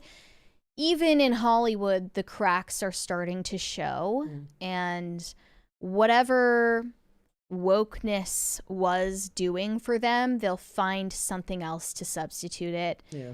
And as I remember Dane saying, it's something worse will replace it. I've just noticed less and less of this type of commentary from celebrities as of late. And it's because he's getting left in the dust. Perhaps it's the idea that they realize that the average person will give them more credit if they don't talk like that than if they do. Right. There are no benefits to talking that way anymore. I don't know. You make do with that what you will, but I think that he'll continue to get work. He's going to continue to be successful in Hollywood. I don't see this affecting his career in any way. He's good at his job. And if anything, be grateful for that. You're gifted at what you do. People take notice of it and you get consistent work. He's had recurring roles in both DC and Marvel. He was in the original Gladiator film. Amistad is a very famous film. Like, there's just a lot of things that he's done that a lot of, look to your left, look to your right. Look at the starving Hollywood artist of all races, creeds, and colors, and they would kill to have what you have and be grateful. Yeah, exactly. All right, let's finish up these super chats. Pop Culture Junkie said regarding The Flash, quadrant theory, segmented audience tap dancing is Hollywood's new excuse for a shitty movie. It's meaningless marketing speak. I agree, and I meant to say during that discussion that with Hollywood studios aiming to make a movie for everyone, they usually tend to make a movie that appeals to no one. That was literally a tweet from Disparu I had pulled up. It's true. Yeah. It's just, you can tell that they're making something that is just like kind of the pink mush that they used to use to make McNuggets. I'm thinking about food a lot. You're hungry. That pink mush that they blended all of the chicken beaks together and put that in a nugget. And they're just serving it up to you. It's like spray painted a different color to not look like slop, but you know that it's slop. And both you and your grandma hate it. Yep.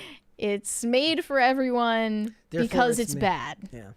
And it's appeals to absolutely no real human being. Serenko Productions said, so Ethel is Southern Baptist but isn't a Christian. That's like saying you're a woman but being male. Seems like this person is deeply confused. Yeah, there are some discrepancies I could have pointed out but didn't. I guess you can identify as a Baptist without identifying as a Christian. You're like culturally Baptist or something. Not sure exactly what that means though. It means like be kind. It costs $0 to be a nice person. That's like a faulty assumption too, because it costs $0 to be a jerk too. In fact, sometimes it makes you money to be a jerk. Serenko Productions said the psych term you were looking for is the Gestalt principle of completion. Separately, it looks normal, but with the puffy jacket, it looks like earmuffs. Oh, okay. I see. Is it some kind of there's a term for everything optical illusion type of thing, or just no, it's like your associations? It's your associations. When you see the jacket, you would automatically it would be 100% believable that a pair of black earmuffs would be on, whereas just wearing the earmuffs with no jacket would be kind of hard to buy, so your brain looks for something else. Yeah, I'm braving the winds here. One time at Bandcamp said House of the Dead, best light gun game of all time. Okay. I don't know what that is. An awesome person said, when you say light gun, do you mean like a gun controller, like arcade game? I guess it's just vernacular I'm not familiar with. Like Duck Hunt? Yeah. Yeah, I don't know. An awesome person said, did anyone else notice the birder that was in the tree was then in pieces in front of the cat? Not sure how cute a dead bird is. I think the cat ate the dead bird. Oh, I see. Yeah. Well, I think it's cute when cats do it. Kenneth Hart said, you neglected to mention the best Mandy Moore movie, Chasing Liberty. Great Roman holiday remake.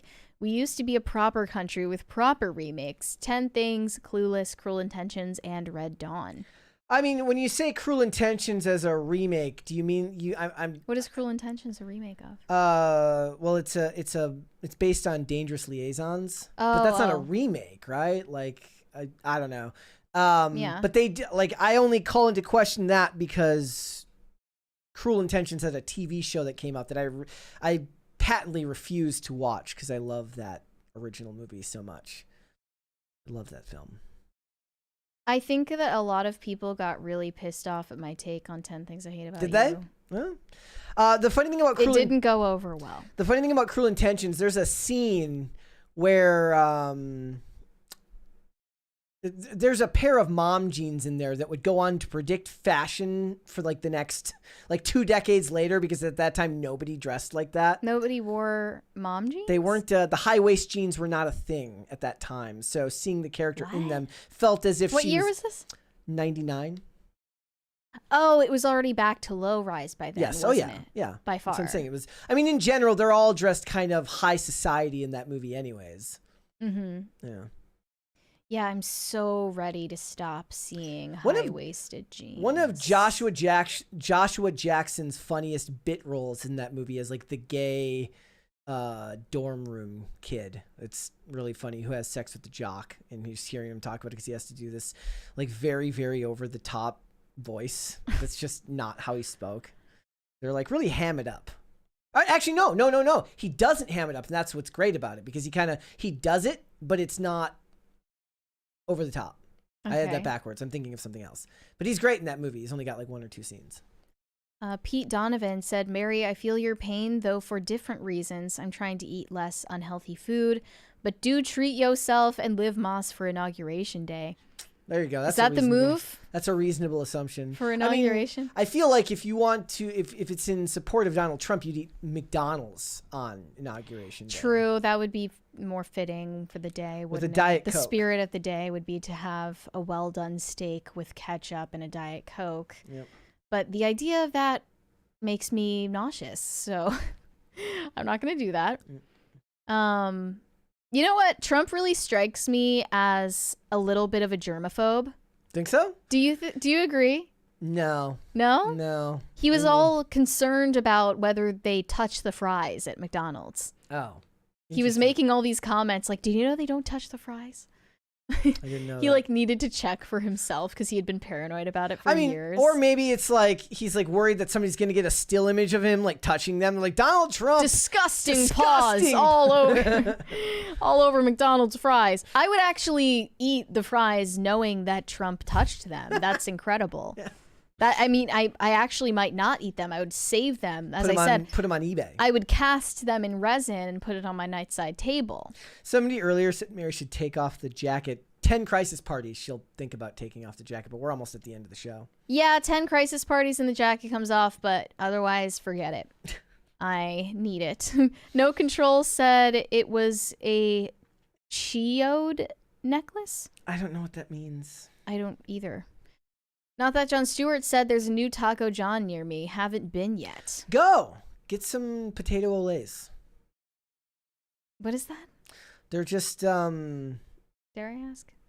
Just go. I don't know what they're great. You don't know how to explain? They're like tater tots. But they're at a Mexican restaurant. Yes, and they're great. I mean, I know I have no room to talk liking Taco Bell and being like, it's Mexican food. But tater tots at a Mexican restaurant? Are you even when they came out with the fries, I was like, I'm not going to get nacho fries at Taco Bell. They're just fries. I'm not going to get chicken nuggets at Taco Bell. That's insane. But the potato olays are like a staple of there that they come with every meal. Kind of like... It's like French fries, but so you don't get them on their own. You get them with an order of tacos. Like I think about Cookout. I was at Cookout when I was in North Carolina recently. Never even heard of it. And it's just all, Cookout food. Yeah. But they have they just randomly have quesadillas on the menu. That sounds good. That's it. Yeah. But the rest of it is just like a random amalgamation of fried bullshit and milkshakes, and it's awesome. Yum. Jewish AF of Christendom said, I would only condemn if Kim called it a fire sale. She should have. Actually, now that you mention it, I would have laughed at that. Jewish AF, and yes, I am the third cousin of James Mangold. Oh. That was what we were asking in our poll today. Are you related to any celebrities? It looks like, what is it, 65% say no? 85%. Oh, 85, sorry. I'm ending the poll. Well, for those 15%... let us know who you're related to. I want to know. I would like to know. You should ask James Mangold why he did such a good job with Logan, but such a poor job with Indiana Jones 5. Because I'm still mad about that one. Alejandro Reyes said, any place that isn't Domino's is terribly expensive to eat out. I'm too poor for Taco Bell. No, wait, Domino's is like way more expensive than Domino's Taco Bell. is super expensive. Domino's is far more expensive than Taco Bell by far. Yeah, like I felt like I was only eating Taco Bell so often because they're the only cheap fast food left. Like we have a King's Pizza over here where you get the big pizza and it's like instead of like 8 small slices, it's like 4 big slices to eat a half. So it's 8 big slices for a whole one. Okay. And a large pizza from there and then like a large pizza from Domino's are not the same as far as like how much is the difference? Price wise, not a whole lot, but the King's Pizza is just much more filling and you make it last longer. I bring it to I always like it because then I bring it into work for like the next day, the leftovers. You eat it cold. No, I reheat it to like lukewarm. Oh, amazing. Not cold, but not hot. Like I put it in there for like 25 to 30 seconds. That's great. I don't like cold pizza. I like cold pizza if it's been sitting out and hasn't been put in the fridge yet. I don't like cold pizza from the fridge. I just think I like room temperature pizza, not cold pizza. you gotta choose one or the other. It should be hot pizza or cold pizza. It should not be lukewarm. I like the lukewarm gross. pizza. That's you're just growing fungus. David Lowe said, for the record, I think Mary has marvelous cheeks. There you go. Thank you. Mr. Joker said, IRL and now today, is Mary just trapped in that coat forever? Yeah, she hasn't taken it off since Friday. Yeah, I kind of need it right now. It's a sensitive time. Did you have fun doing IRL on Friday? Yeah, but I felt like we kind of did derail it like a little bit. I remember this one moment where Phil said, he pointed at us, he was like, it's a little creepy how on the same wavelength you two are. Once the camera, once the show starts, it's like the brains just connect. I didn't even know what he was talking about. Yeah, I don't either. Like nothing about it really struck me as like us like going back and forth. There was this one super chat that he started reading. I think he started the super chat by reading out the word like illegal something, like illegal migrant. And for some reason, we were both like cracking up at the way he said that. It was really funny. I was lurking in the Discord while that episode was going on, and somebody goes, "This is just an episode of PCC." I love it. I was like, "This is nothing like an episode of PCC." We were not talking that much. We were letting Phil and Riley Moore do most of the political analysis. We're over here, yeah, but have you heard what Kim Kardashian's doing? Oh my God, it's crazy. I feel like I was saying the spiciest stuff. Do you agree? Yeah, yes. I was the one who was like pushing boundaries. You had some spicy. The comment about community notes was spicy. People seem to be upset about that, but you were right. Community notes in a lot of ways have become a form of clapback. They're becoming very Reddit. Not exclusively. There are still plenty of actual, real community notes. But a lot of them have turned into clapbacks. Value in You said, are you guys concerned about potential violence in the coming months after the inauguration, or do you think people have generally moved on from this? I mean, maybe I'm just disconnected from reality, but it feels like people are less interested this time. Like there just isn't as much fervency for political backlash, and they got bored of hating Trump already, or they're just like bro, it's cold. I don't fucking like all revolution in the summer. Yeah, well, I was saying I was worried about the inauguration in particular. I was worried about the possibility of an additional assassination attempt. Let's hope not. Of course, I hope not. Yeah. But I was just entertaining that possibility in my mind. Like anything's possible. I don't know. Yeah. Alejandro Reyes said, national coupon large pizza for $9.91. Okay. For Domino's? Okay. If it's a large, that's pretty good. Pickup? I hate those ones that are like, it's like a really good deal, but you got to go pick it up in store. I've never had to use that. Also, Papa Murphy's is some bullshit. What? Take and bake. What is that? You get the pizza from them and then you bake it in the oven at home. They just sell the cold, uncooked pizza. Yes. What is even the point then? Because it's higher brow or a nicer pizza than say like a grocery store Then why can't they make it for you? I don't know. They don't have ovens? I don't know. Okay, whatever. Dingus Khan said Taco Bell Crunchwrap meal is $10 in Minnesota. Wait, is that? Is that just like it varies by state or something? I'm sure that your own state, all of it's different from state to state. Because I don't know what you're talking about, because the meal that I get, it's like a combo meal, and it's they're saying it's under $7. It's like $6 something. Damn. So, I'm guessing that I have no idea how to pronounce this username, but thank you for the. It says it's EBT friendly, referring to the Papa Murphy's. I didn't know that. Okay, let me see. I'm fact checking right now. I'm community noting you. Let me see. Well, it looks like just a Crunchwrap is like $6. But the meal is 10. But the one that I get has a Crunchwrap in it, and it's $6. So you just need to learn how to game the system. I don't know what to tell you. I'm an expert on this subject, clearly. You just need to study your Taco Bell for longer.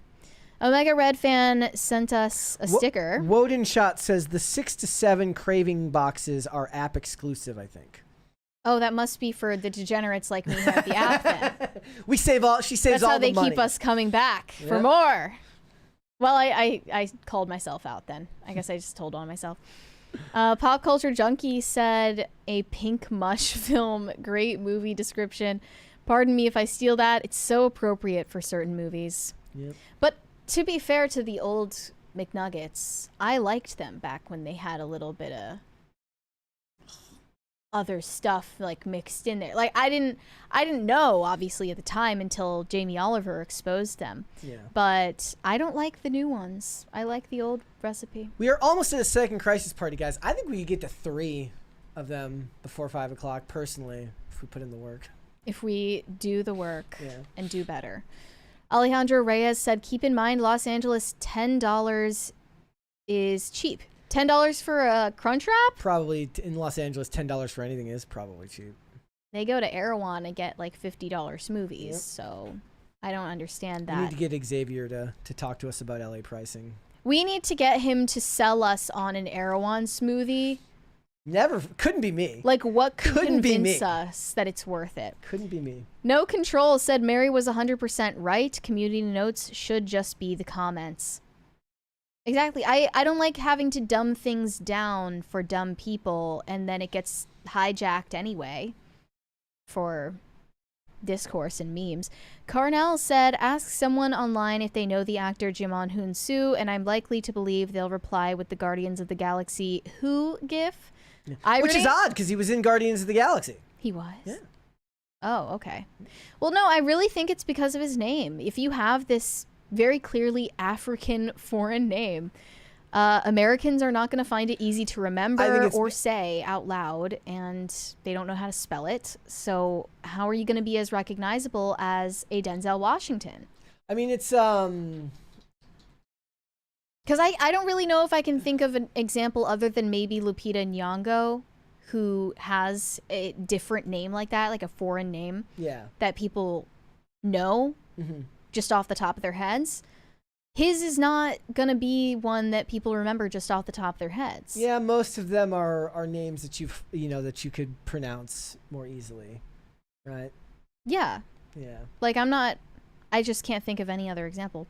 Gordon Shumway said Littler Caesars, I don't know if that's a thing, is pretty cheap, cheaper than Domino's. Mary, what do you prefer, Crunchwrap or Crunchwrap Supreme? The Supreme is so much better, IMO. First of all, Little Caesars is not as cheap as it used to be. Like $8 is still cheap, I guess, but sadly not as cheap as when it used to be $5. The good old days. I feel like maybe I've been getting the Crunchwrap and not the Crunchwrap Supreme this whole time, now that you pointed out. But tell me what does the Crunchwrap have? What does the Crunchwrap Supreme have that the normal Crunchwrap doesn't? Yeah, I don't know the answer to that. I guess some people know more about this stuff than I do. But it all tastes the same to me. I am going to get Little Caesars tonight too, because it's part of my ritual. Every time I have to get a haircut, Treating yourself. I then get a Little Caesars pizza. But don't worry, I will not drink any soda or eat any heavy amount of candy. Do you get a large pizza? I mean, it's all one size. Just for yourself? Like Yeah. you eat the entire large pizza? Yeah, but it takes 2 days. Oh, but I just meant like at once. Yes. Are you able to eat a large pizza all at once? Without getting sick? If I was in one of my, probably not. I could probably eat 3/4 of it before I'd stop and. I could. Yeah. I am very confident that I could do it. Alejandro Reyes said, completely unrelated note, preference on animated versus live action comic book stuff. If I'm being 110% honest, I prefer films in live action, but if I'm also being 110% honest, at least when it comes to DC, they, for a long time, maybe not in the last couple of years, had a far better track record telling their stories in the animated world than they did in the live action world. But now we're at that point where back in the day, it used to be kind of a treat to think about how you were finally going to get to see these characters in live action. People would have their back and forth about who should play whom. But now it's just so depressing, and so many movies have done so poorly that there's none of that excitement anymore. So maybe just stick to watching the old DC animated movies, for instance, because I never watched Marvel animation, and do that. Also watch the Spawn animated series if you have a chance. We have a 20 from G. Wade. Hey, who can I talk to about sponsoring your podcast?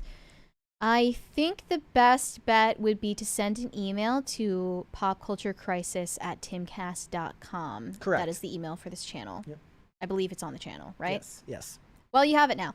We will have our people talk to your people. We've got etc. 10 minutes to get to that third crisis party, ladies and gentlemen, because we did get to the second one. I was The just clock saying, is I ticking. believe in everybody today.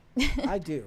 I As for absolutely do. me, everyone knows I don't have a preference between live action and animated because I don't care about comic books. Baboozle says Batman versus Superman needs a do-over. Yeah, like when you talk about like the Batman versus Superman fight in the Dark Knight Returns animated film, and you get that line from Superman and Batman where he's Superman's and Batman are fighting, and he's basically talking about how he has to bring Bruce Wayne in.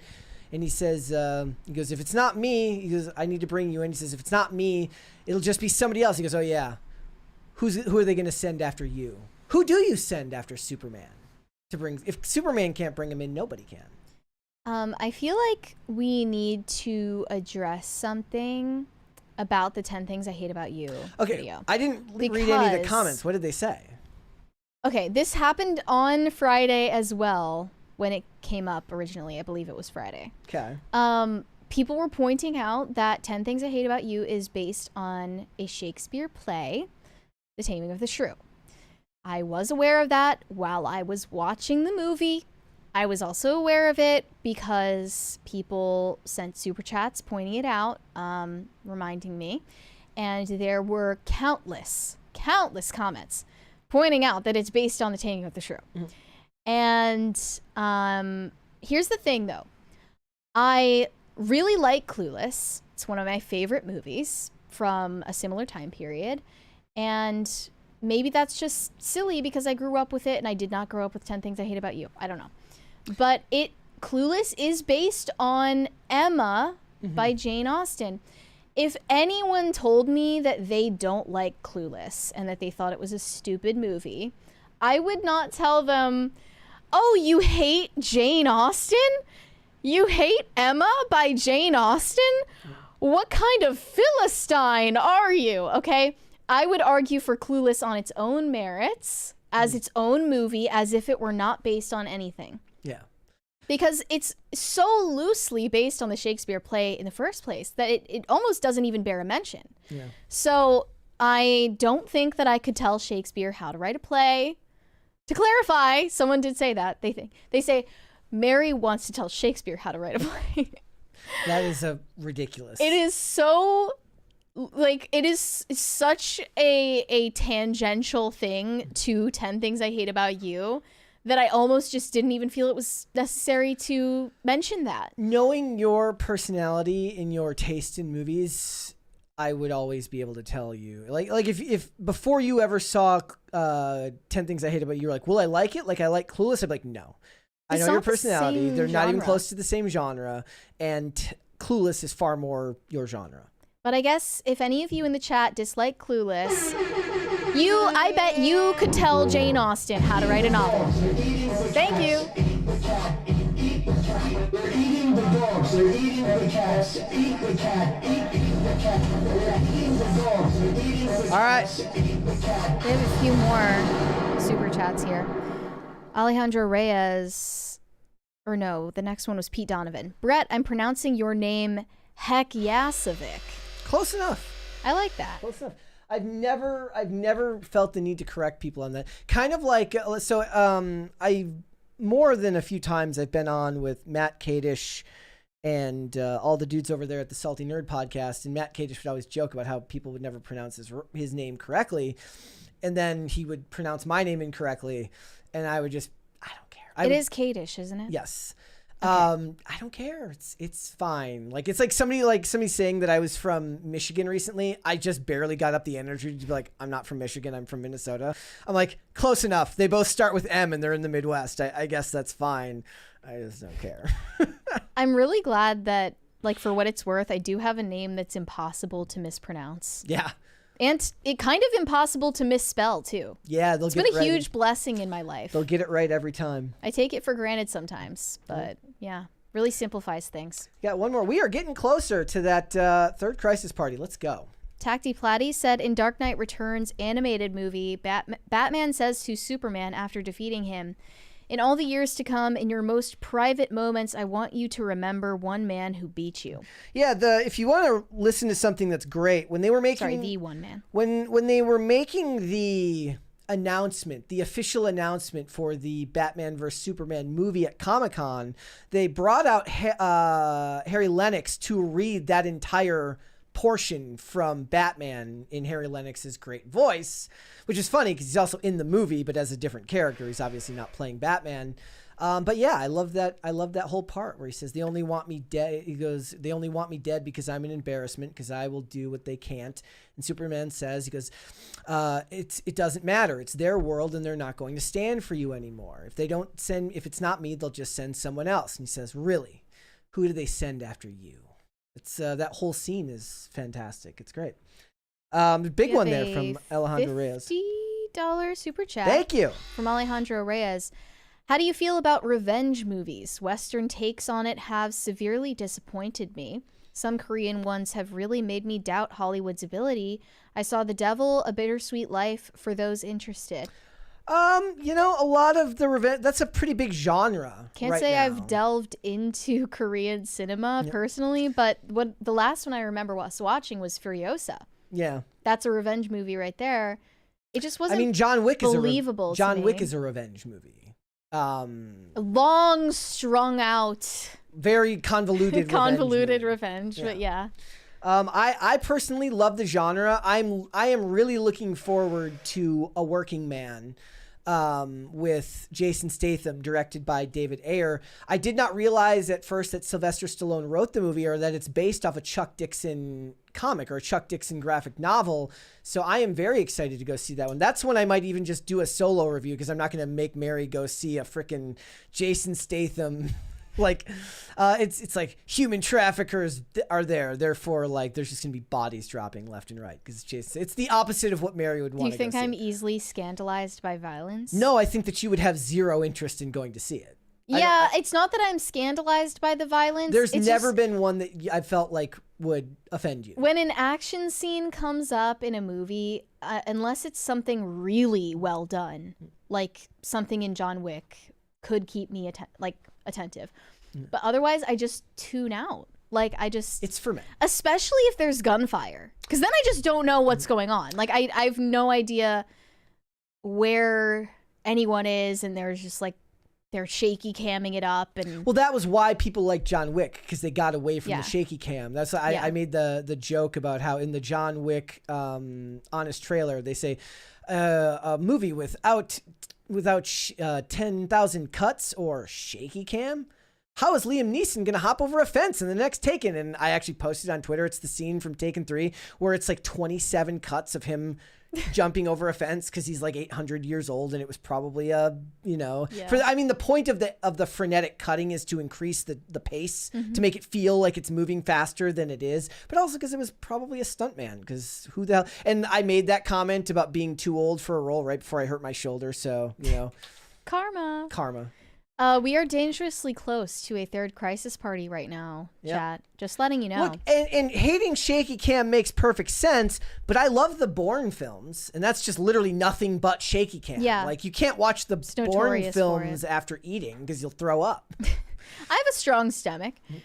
Pete Donovan said, sorry, not sorry, bro. In relation to what? Hakiasovic. Oh. I think it was a great one. I mean, I'm here for it. Greg Duvier said, I liked 10 Things I Hate About You without having a single idea what is The Taming of the Shrew. Well, yeah, I had never read Taming of the Shrew either. I had never read, I didn't know what Dangerous Liaisons was when I first watched Cruel Intentions. I was like, look, it's like highbrow elitist degeneracy. That's a great hook for me. I don't care otherwise. Yeah, I mean, fair enough. I just thought it was weird that was the main thing people were harping on instead of defending the movie in its own right, Douglas Dauntless says Brett hates fence jumpers. Yeah, you should be a fence sitter, you should be a milquetoast fence sitter, not a milquetoast fence Where did jumper. that even come from? I don't know where to begin with. Like, who came up with that? Tacty Platty said, y'all on IRL did great. Love when you're on. Did you like my super chat about grocery bag fees? Thoughts on getting a federal ban for grocery bag fees? Yeah, they've gone too far with the fees on grocery bags. Well, that's not a thing around us, is it? They banned plastic bags in Maryland. They did. In Frederick. Well, I think it was just Frederick County. Frederick, yeah. And the point was, like, the only place that can have it is Target. They're like, we'll pay the frickin' we'll pay the fine because we're Target, right? But if I have to go to any other store and they're like, here's your items, walk out like this, no, bite me. I want the bags. It all started. I know I sound like I only think about fast food, but it all started going downhill when every fast food restaurant got rid of their styrofoam cups. Could be. Like, that really hurt my quality of life. Okay, we have a couple of 20s. The Manic Mustache said, late as usual, but apropos to the patriarchy. In-laws moved up from LA to the compound until the wildfires get under control. Pray for all those affected by this disaster. Pray the in-laws don't get too comfortable. Stay toxic. Yeah, you want to help out the in-laws without, like, feeling like they're going to be there forever, right? Yeah, but we do things. They're going to make themselves very at home. We do things for family. It's the truth of the matter. Zach Hates YouTube said, damn, that cringe was too much. Love you, Mret and Barry. Fair enough. Mret. That cringe was rough today. Okay, let me see what was next. Pete Donovan said this show made my trip to the post office easier. Well, that's the point of this show. We're not here to change the world or make you see things you've never seen before. We just want to give you something to do while you're busy. I mean, I changed the world, but I do that without even trying. Perfect. Just by being here. Pete Donovan said, hostage party, let's go. We are in the midst of a hostage party right now. We are actually midway through to a fourth party at this point. Get there. High Voltage 75 said, do you guys look at chat when on IRL? I'm going to be honest, I don't want to hear all of the comments about how awful I am. Here, you guys are nice to me most of the time. I was looking at the chat, like, just not the entire time because that's distracting, but nobody was saying anything bad about you. Yeah, that's I was keeping an eye on the Discord though. I did keep an eye on the Discord. I'm a lurker. I wanted to keep an eye on, like, the viewership. Like, did the views go massively down every time they saw me and you and everyone's like, nope, I can't. I'm out. They're like, I can't do this. Not tonight. I don't have the strength. I don't got it in me. High Voltage 75 said, or no, this was DCNC. I did laugh at the idea that when we're on, because they have the mini floodlights in there for Culture War, for the blue lights, that we should just put our own color scheme behind us, even though the lights are on nobody else. Actually, that's a good idea. We should do that. DCNC said 10 things. Larissa Olenek, Heath Ledger, Joseph Gordon-Levitt, brilliant cast. Yes, a very brilliant cast. I don't know what Larissa Olenek went on to do. I know I remember seeing her in a couple of TV show guest spots, like recurring arcs after that. But she's great in that movie, and her character arc with Joseph Gordon-Levitt is the more endearing story in the film. Is this a hidden dig at Julia Stiles? And Gabrielle, was that Gabrielle Union who's the one who's like, I know you can. Oh, she was like barely there. But she was like the friend who But gets yeah. who gets told that you can be overwhelmed and underwhelmed, but can you just be whelmed? And then Gabrielle Union says, I think you can in Europe. Right. Yeah. I disagree though. I don't enjoy Heath Ledger as an actor. Also, David Krumholtz in things that. other than the Dark Knight trilogy.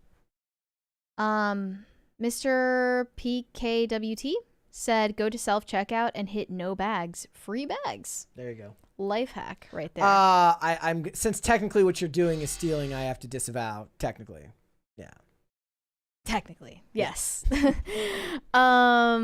have one last one, right? Rapscallion, accept my donation. Nice job on Philcast PCC cameo for the win. Let's go. Philcast does have a ring to it. It does. More so than what was Seamus's? Did they have one? Was that it was Shimcast, Shimcast. and I never understood that. because he's not Seamus?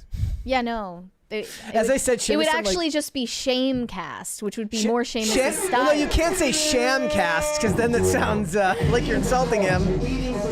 No, the funniest thing to me is when people call Tim Dim Fool. He doesn't take it personally. Dim Fool. That's the best you can come up with. Thank you. It's the best they got. Was this for number 3? That was for 3. We're very close to a 4th one if anybody wants to get us there before we're off the air, but I think we have read all of them.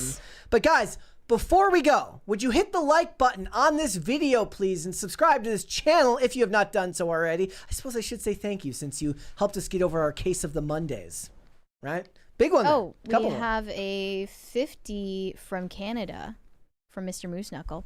Howdy, PCC. Today is my uterus evacuation celebration day. Hope you mean a birthday, not an abortion. Yes. Also, it wouldn't be Canadian of me if I didn't apologize for not congratulating Brett and Olivia on their engagement. There's hope for some of us yet. Wishing y'all the best. Yeah, to the first part, yes, I hope you're right. And Yes. I'm so dense that I had no idea what he was talking about until you said that it was probably about a birthday. I was like, what? I was already coming up with ways that I could not find that disgusting. There are already so many of those like ridiculous like days. Like Mary Chrysler. We're not gonna take it today, and there's a holiday for everything, so I had no idea what he was talking about. But thank you very much. That means a lot to us, and we are in the midst of our wedding planning now. But so. I will just say it's bad etiquette to congratulate a woman on her engagement. Is it? It is. I didn't know that. Only the man should be congratulated because he got the prize. Perfect. I'll take it. DCNC said 2 Hands, Australian movie about bogan bank robbers. One of Heath Ledger's breakout roles, and for me, his best. Never heard of that. I hope I won't get in trouble for saying bogan on the channel. I know that's like a slur in Australia. Is it? But Yeah. it's like their version of a hillbilly or something.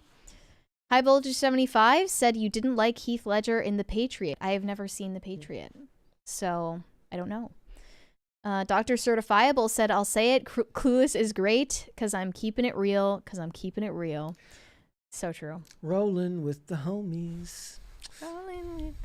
I do, however, believe that 2 permits should equal a license. I mean, after all of the headache that you went through with the DMV. True. That was the worst. DCNC said a 50 from Canada. What's that? $5? I don't know what's more. What has more value now? The Canadian dollar or the American dollar? Maybe they're bumping up now that they got rid of Trudeau, or they're getting rid of Trudeau. I don't know. All right, I think that's all. Okay, I think we're all caught up. Mary, where can they find you? You can send me validation on Instagram at Mary Archived, or you can send me hate on X. That is also Mary Archived. Perfect. Guys, if you want to follow me, Instagram and Twix at Brett Dasovic on both of those platforms. This show is here 5 days a week, Monday through Friday, 3 p.m. Eastern Standard Time, which is noon Pacific. We are on Amazon Music, Apple Podcasts, Pandora, and Spotify. If you would prefer to listen rather than watch the show, you can rate and review on Apple Podcasts and on Spotify. Helps the channel. And if you want to follow the show on social media, Twix at popculture_show, Facebook and not TikTok because we were banned on TikTok at Pop Culture Crisis, Instagram at Pop Culture Crisis Pod. Mary, there's one more there. David Aramond said PCC on IRL with takes so hot Mary was wearing a coat 3 days later yet. Need more unhinged Mary and Brett on Timcast. They want us together. That doesn't make any sense, though. Wouldn't you not be wearing the coat if the takes were so hot? Maybe it was that your takes were so cold. That's more believable. I was like, ooh. That's more Brett's believable. talking. His takes are so freezing No, not cold. even. They're lukewarm. They're lukewarm, and it's kind of uncomfortable. No, but yeah, like we should definitely do it as a duo. I think that's fun. Yeah, derail. People like that. Yeah.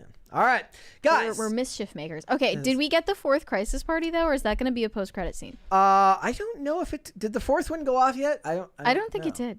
Okay, we'll do a post-credit scene. Or we could hang out until then. We could hang out until it's at most 3 to 4 minutes away. At the most 3 to 4 minutes away. So we could just keep talking to the chat. What is the chat thinking right now? I like that better because then I have to cut it out. This is literally just me being lazy. I have to cut it out and post. Oh, there it is. You're rewarded for your patience. Thank you. See, I don't want to change the crisis sound. All right. I like this one too much. All right, guys. We will be back with another episode tomorrow. We'll see you then. Bye. Later, everyone.